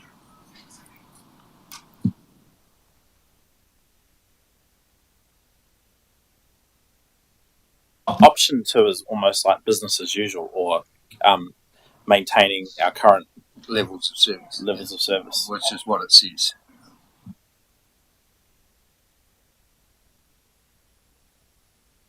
The initial starting point, and then we got to 18.8. Yeah. Can you guys hear me? We can just. Thanks. Because the sound cuts out quite a bit, so I'm not catching full conversations. My thing around option 2 was, I would have thought if we were having option 2 status quo, then it would have been the point that was raised earlier, that we were around 26% to maintain the current level of service without all the cuts. That's what I would have thought it would have read.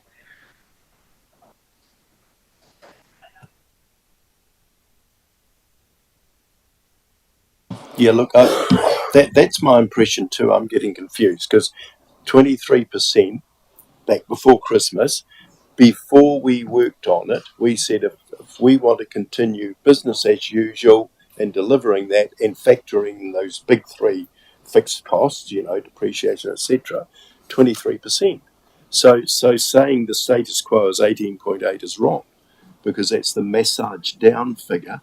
Then the public, if they're going to say, look, we actually want everything that we've had carry on as usual, then should it not be 23%?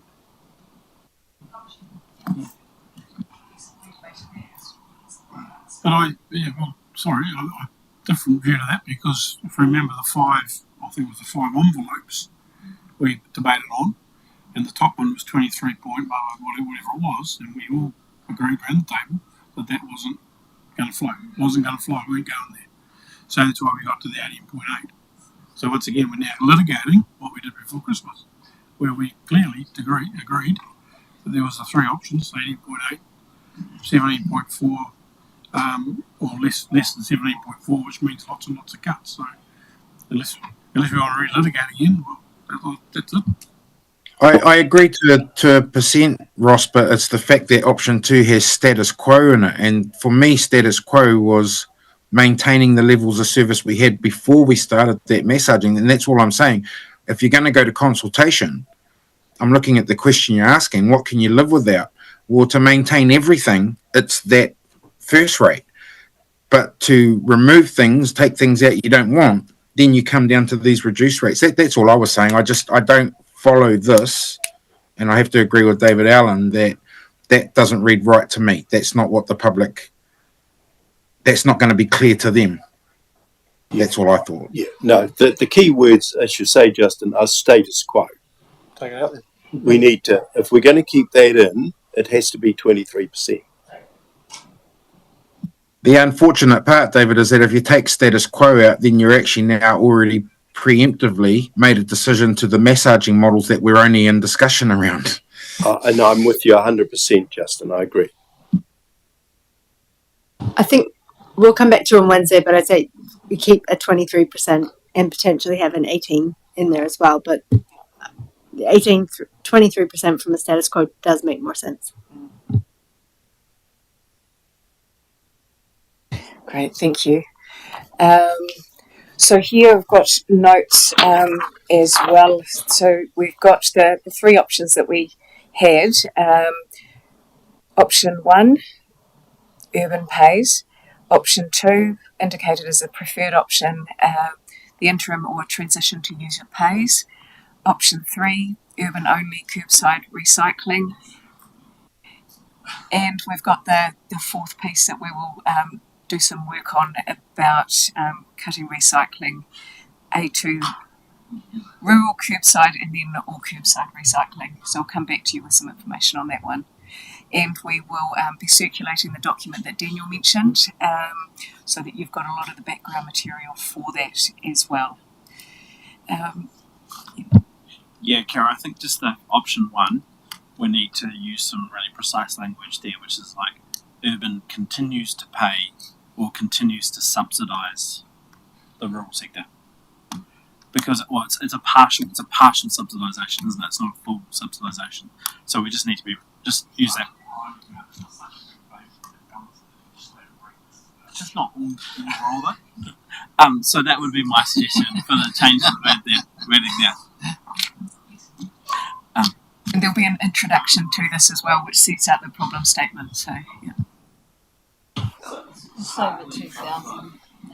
I don't know why, but I have a little bit of an issue with this page. I'm confused by this one because we're talking about delivery of waste services, but it's not very clear about what part of waste service. Is it the whole lot? Because you've identified curbside recycling as one part of a waste service, but are we talking about the whole thing, or are we just talking about a portion?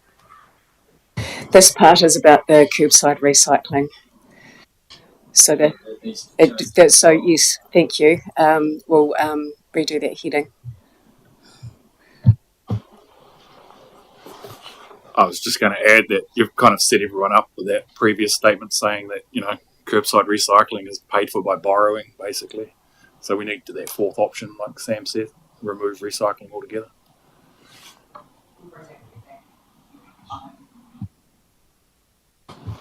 I think, I'm probably excited for you to have a read of that background document because ultimately it sets out our contracted timeframe. So yes, we could cancel the service tomorrow, but we'd still be rating for it because we've got a contract. So regardless of the decision that's made through this long-term plan, it's likely that the option that's landed on would trigger a long-term plan amendment in year 1 or 2 that we could coincide with the contract review, because ultimately even the preferred option in some ways is only a holding measure to get us through to a longer term position around waste services, including curbside recycling. Can I ask then, please, what the penalty fee is for the contract regarding curbside recycling?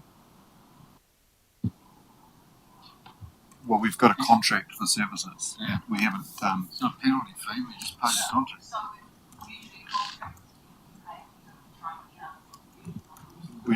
Obviously, that would be subject to commercial negotiations, which we haven't entered into that at this point. But I think let's read. No, there's some complexities around timing. It's probably something for a more detailed in committee briefing for council. But that discussion paper sets out a lot of the background and some of the options. So I think once you've read that post Friday, we can then perhaps have a session with any questions around that, and I can bring along the wider team to help answer some of those detailed questions. Okay, answer for later. How many contracts do we have that don't have something like that built in and essentially lock us? I just want, for later, you can send. Majority of contracts, but have particularly an out clause. The majority of contracts commit. It's a commitment around delivery of service, and obviously, if we're to pause our contract, there's all sorts of processes for claiming back, which is pretty common across not just solid waste, but building a house, building a pipe. Once you've signed that contract, there's a commitment to ensure that the party providing the services resources up to provide it.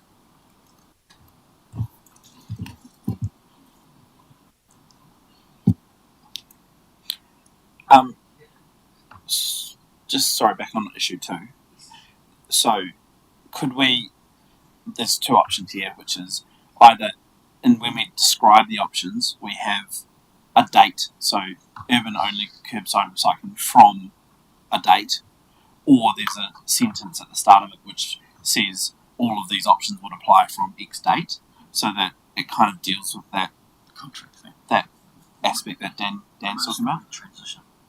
Because, move to user pays from a certain date.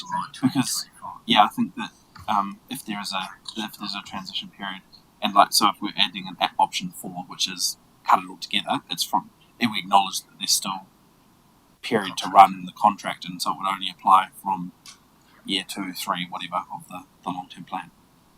But we'll read the paper as well. But And likely require another set of consultation. Sorry, it's my bad for not reading this slide before this came out to you, but we will also need to tweak that wording. We can't have it as user pays because it's not user pays, it's a rate. So just from a legislative perspective, it might be deemed as a targeted rate for that area, but if someone chose to opt out and it's a user fee, they would be entitled to a refund. So we do need to change that wording. So as option 4, no curbside recycling, but use of our transfer stations. You know, what John was saying earlier around people go down and get rid of their own recycling. Is that what that option would equal? Yes.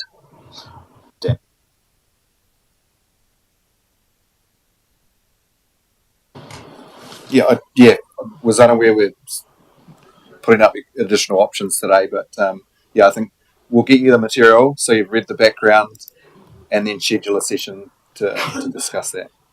Well, the only reason I raised that, Daniel, because I heard someone else mention potential of an option 4, and all I'm wanting to be clear on is our community are being told that we're borrowing money to provide this service, but by us not borrowing any money and maintaining the service, it just means you've got to take your recycling to our recycling station and deal with your own recycling. That's the message I want to put out there. Do you want us to pay, or actually you're quite capable of getting it there yourself?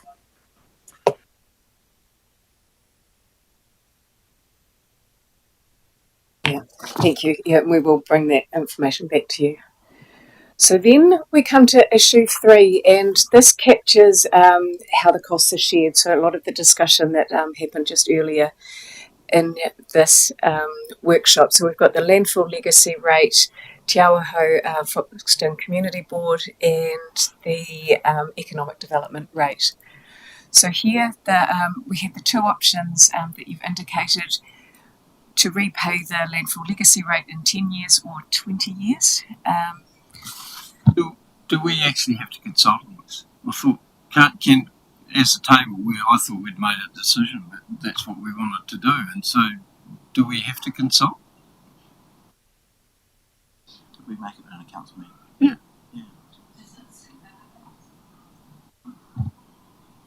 Will they deem that significant, adding 10 more years?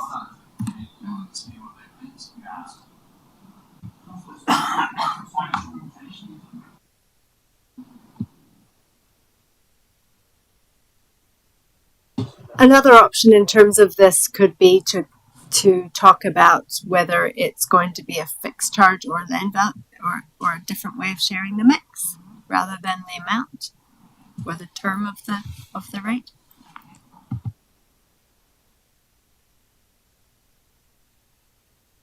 You do absolutely have a choice to consult on this on the term as well. I thought we agreed in the last mock-up before Christmas that we weren't going to entertain the 10 years. It was going to remain at 20 as I recall. It is built into the council paper, the assumption around that. So the resolutions we've already made in December are based on the assumption, like an assumption that's covered in the council paper around the 20 years. So, and even based on the conversation today we had around the 30% targeted rates, uniform charges, is that can we even consult on the 10 years? Because then if it is that 10 years, we're then non-compliant on the 30% targeted rates and it gets the whole thing out of whack.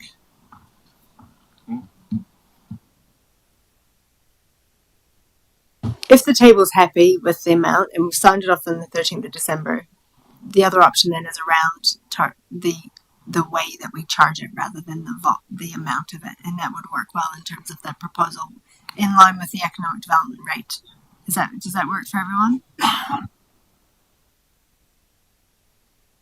I was just going to ask, do our community even know what the landfill legacy rate is that they've been consulted on?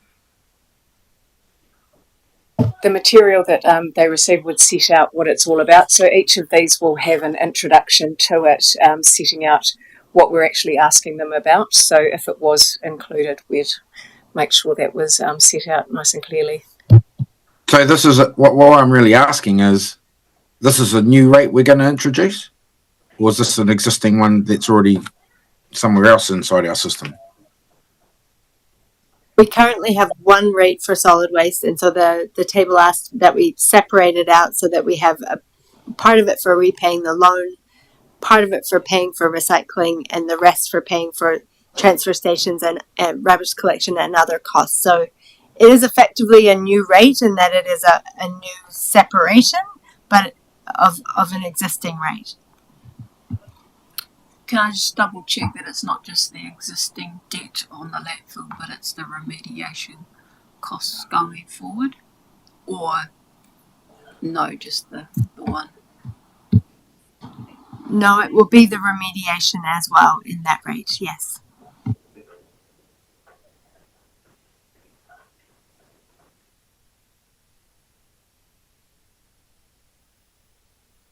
So here I've added notes that we'll do some work on option 3, the split as well. So we'll bring that back to you next week. And we also noted about the nuances around the narrative. So we'll make sure that's clear as well.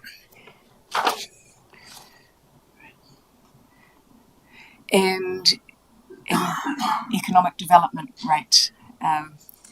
So noting that you're happy with a name change, if we were working it up as an economic development rate, that's okay. And then also here I've got a note about the 75-25 split, so we'll bring that back to you as well. Great, cool. And then we come to the last part, advice that we've received from audit, and it continues in the consultation document first, and then Ashley and Charlie will come and talk to you about the SSP's advice.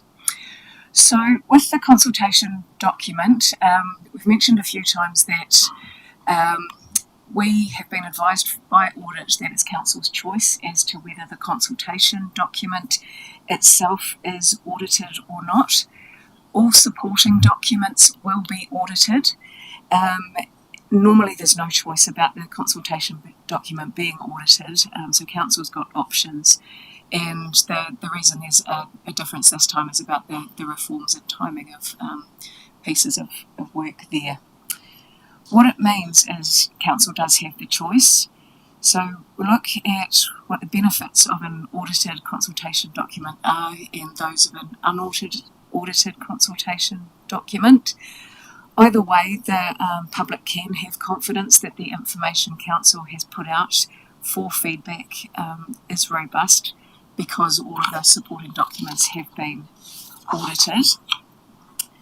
A downside of having the consultation document audited is that sometimes the feedback that we receive can stray into wordsmithing or moving a table here or there to suit the auditors rather than perhaps being how we would like to present it to our community.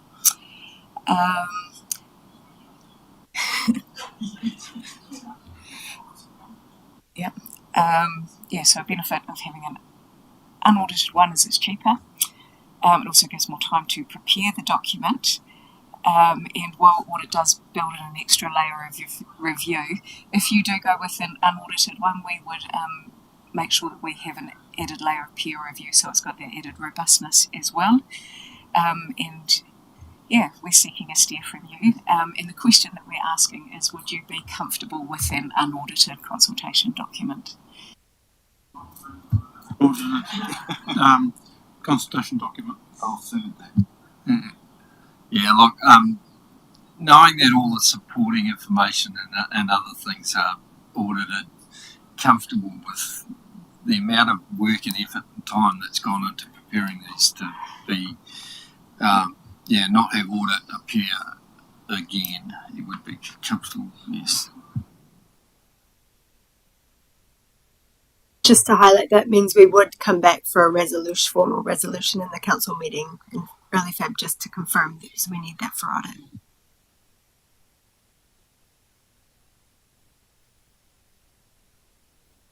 And I'm just pre-warning you all that will be a 30-second discussion.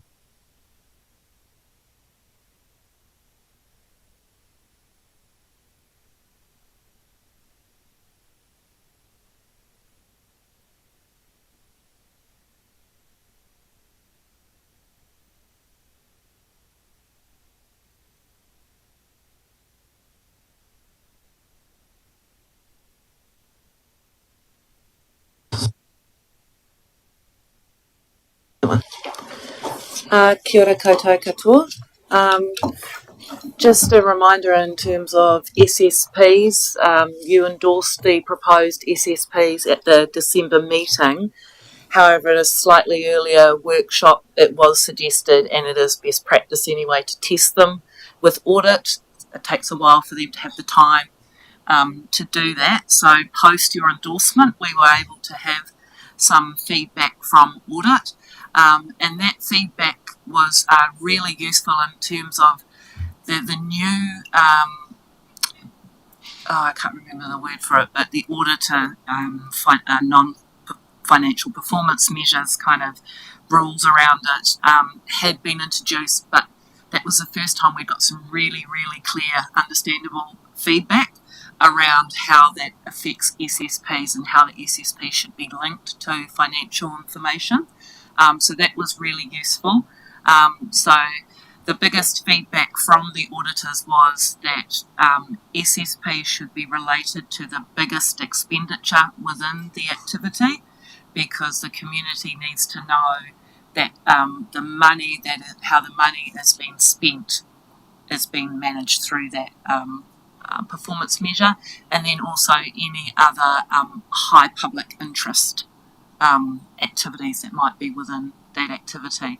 So post that kind of feedback and working through that feedback with the auditors and getting clarity, going back and getting some clarity around what we understood it to be, we went back and we had a look at our SSPs and we had a look at our financial information for each activity, and had a look to see what SSPs that we had proposed were linked to lower expenditure within an activity, and which ones were the highest spend and then which ones were high public interest. We then recognised there was a lot of interest in the proposed SSPs and that we would be slashing quite a few of them based on just that.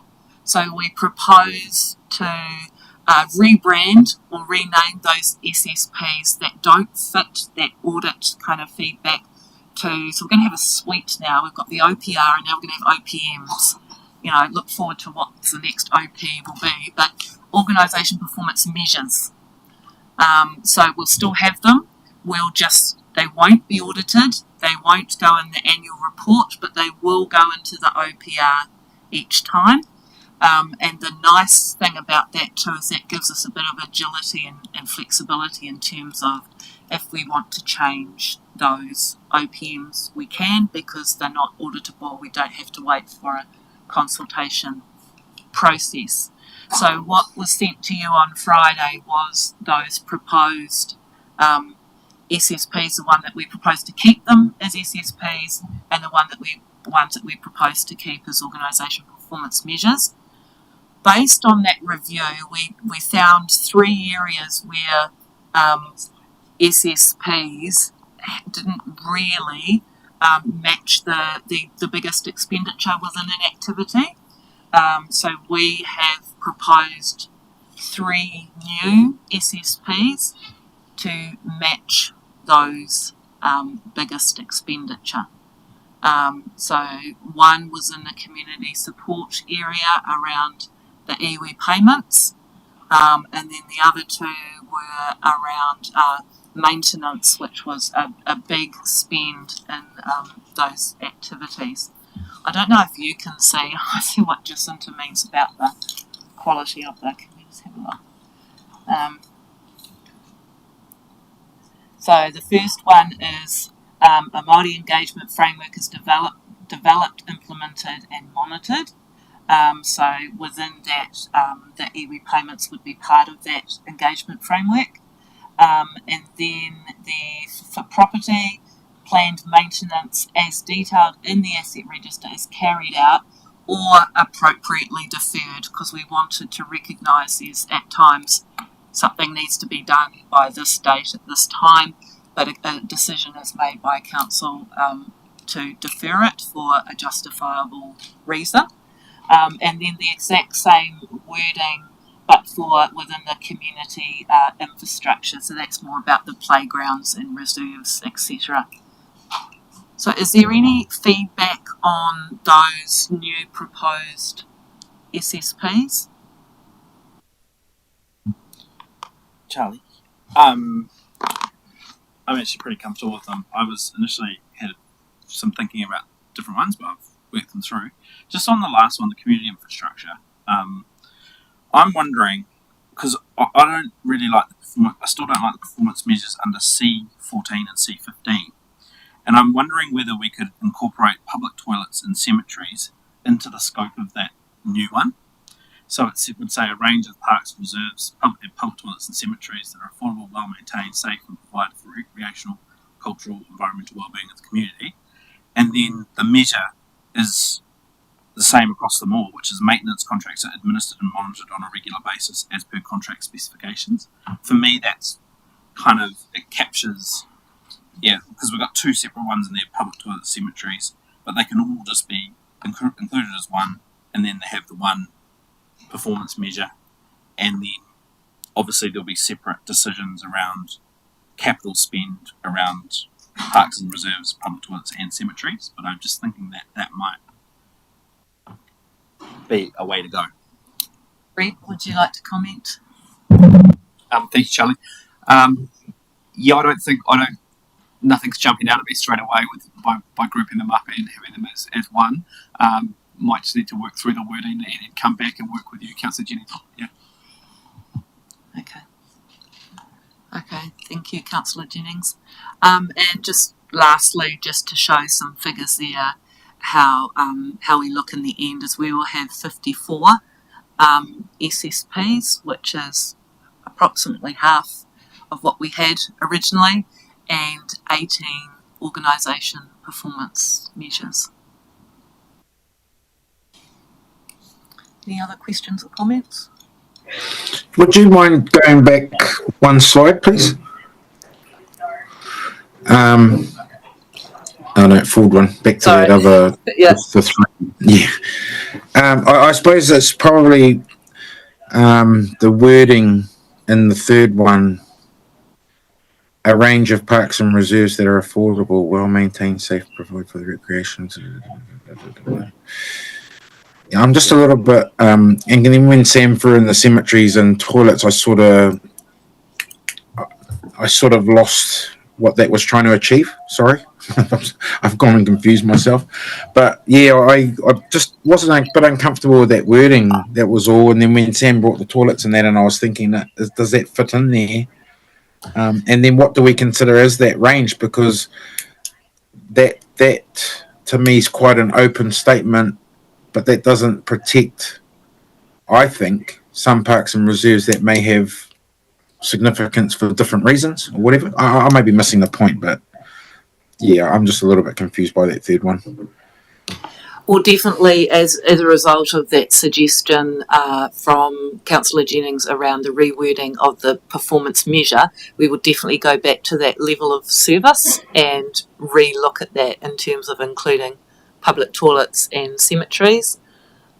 We can look at including something around, like you say, protecting a significant feature, or we can definitely think Well, about that. Look, if I'm going to be completely honest, I mean, I could have said in the Māori engagement space that we could have included cemeteries as well. We've got a whole lot of urupa around this district that Māori landowners maintain themselves and are still ratepayers to us maintaining council-owned cemeteries. So I'm just going to leave that there, but that's where my thinking went when those other issues were brought up. Yeah, we'll definitely take that into account, and Brett, Ash, and I will work together to see what we can come up with and send that out to you as soon as possible so that we can get it endorsed and included in the consultation document. My only comment, Charlie, was well done to the team on the revamp of the SSPs, completely from where we started, because I think I was one of them that said, get rid of Go through the process. It was a good process. but I think when you come up with reading through them, the table you sent was far more logical and far more meaningful, and I think well done, good effort. Ngā mihi ki a koe. Right. Thank you. And we just have one very last slide, which is the next steps. On Friday, you'll receive. I beg your pardon. Sorry to interrupt, Karen. There was that question about biennial versus biennial, and that's been dealt to. Perhaps you could just report on that. I think it's just been changed into 2 yearly, so there's no confusion. Yes, thank you, Councillor. That actually started a really interesting conversation then, and a bit of research, and we found out about semi-annual and all sorts of things. But yes, it was correct. Currently it says biannual, which was incorrect. It's not meant to be twice a year, it's meant to be every second year. So we'll be changing the wording on that.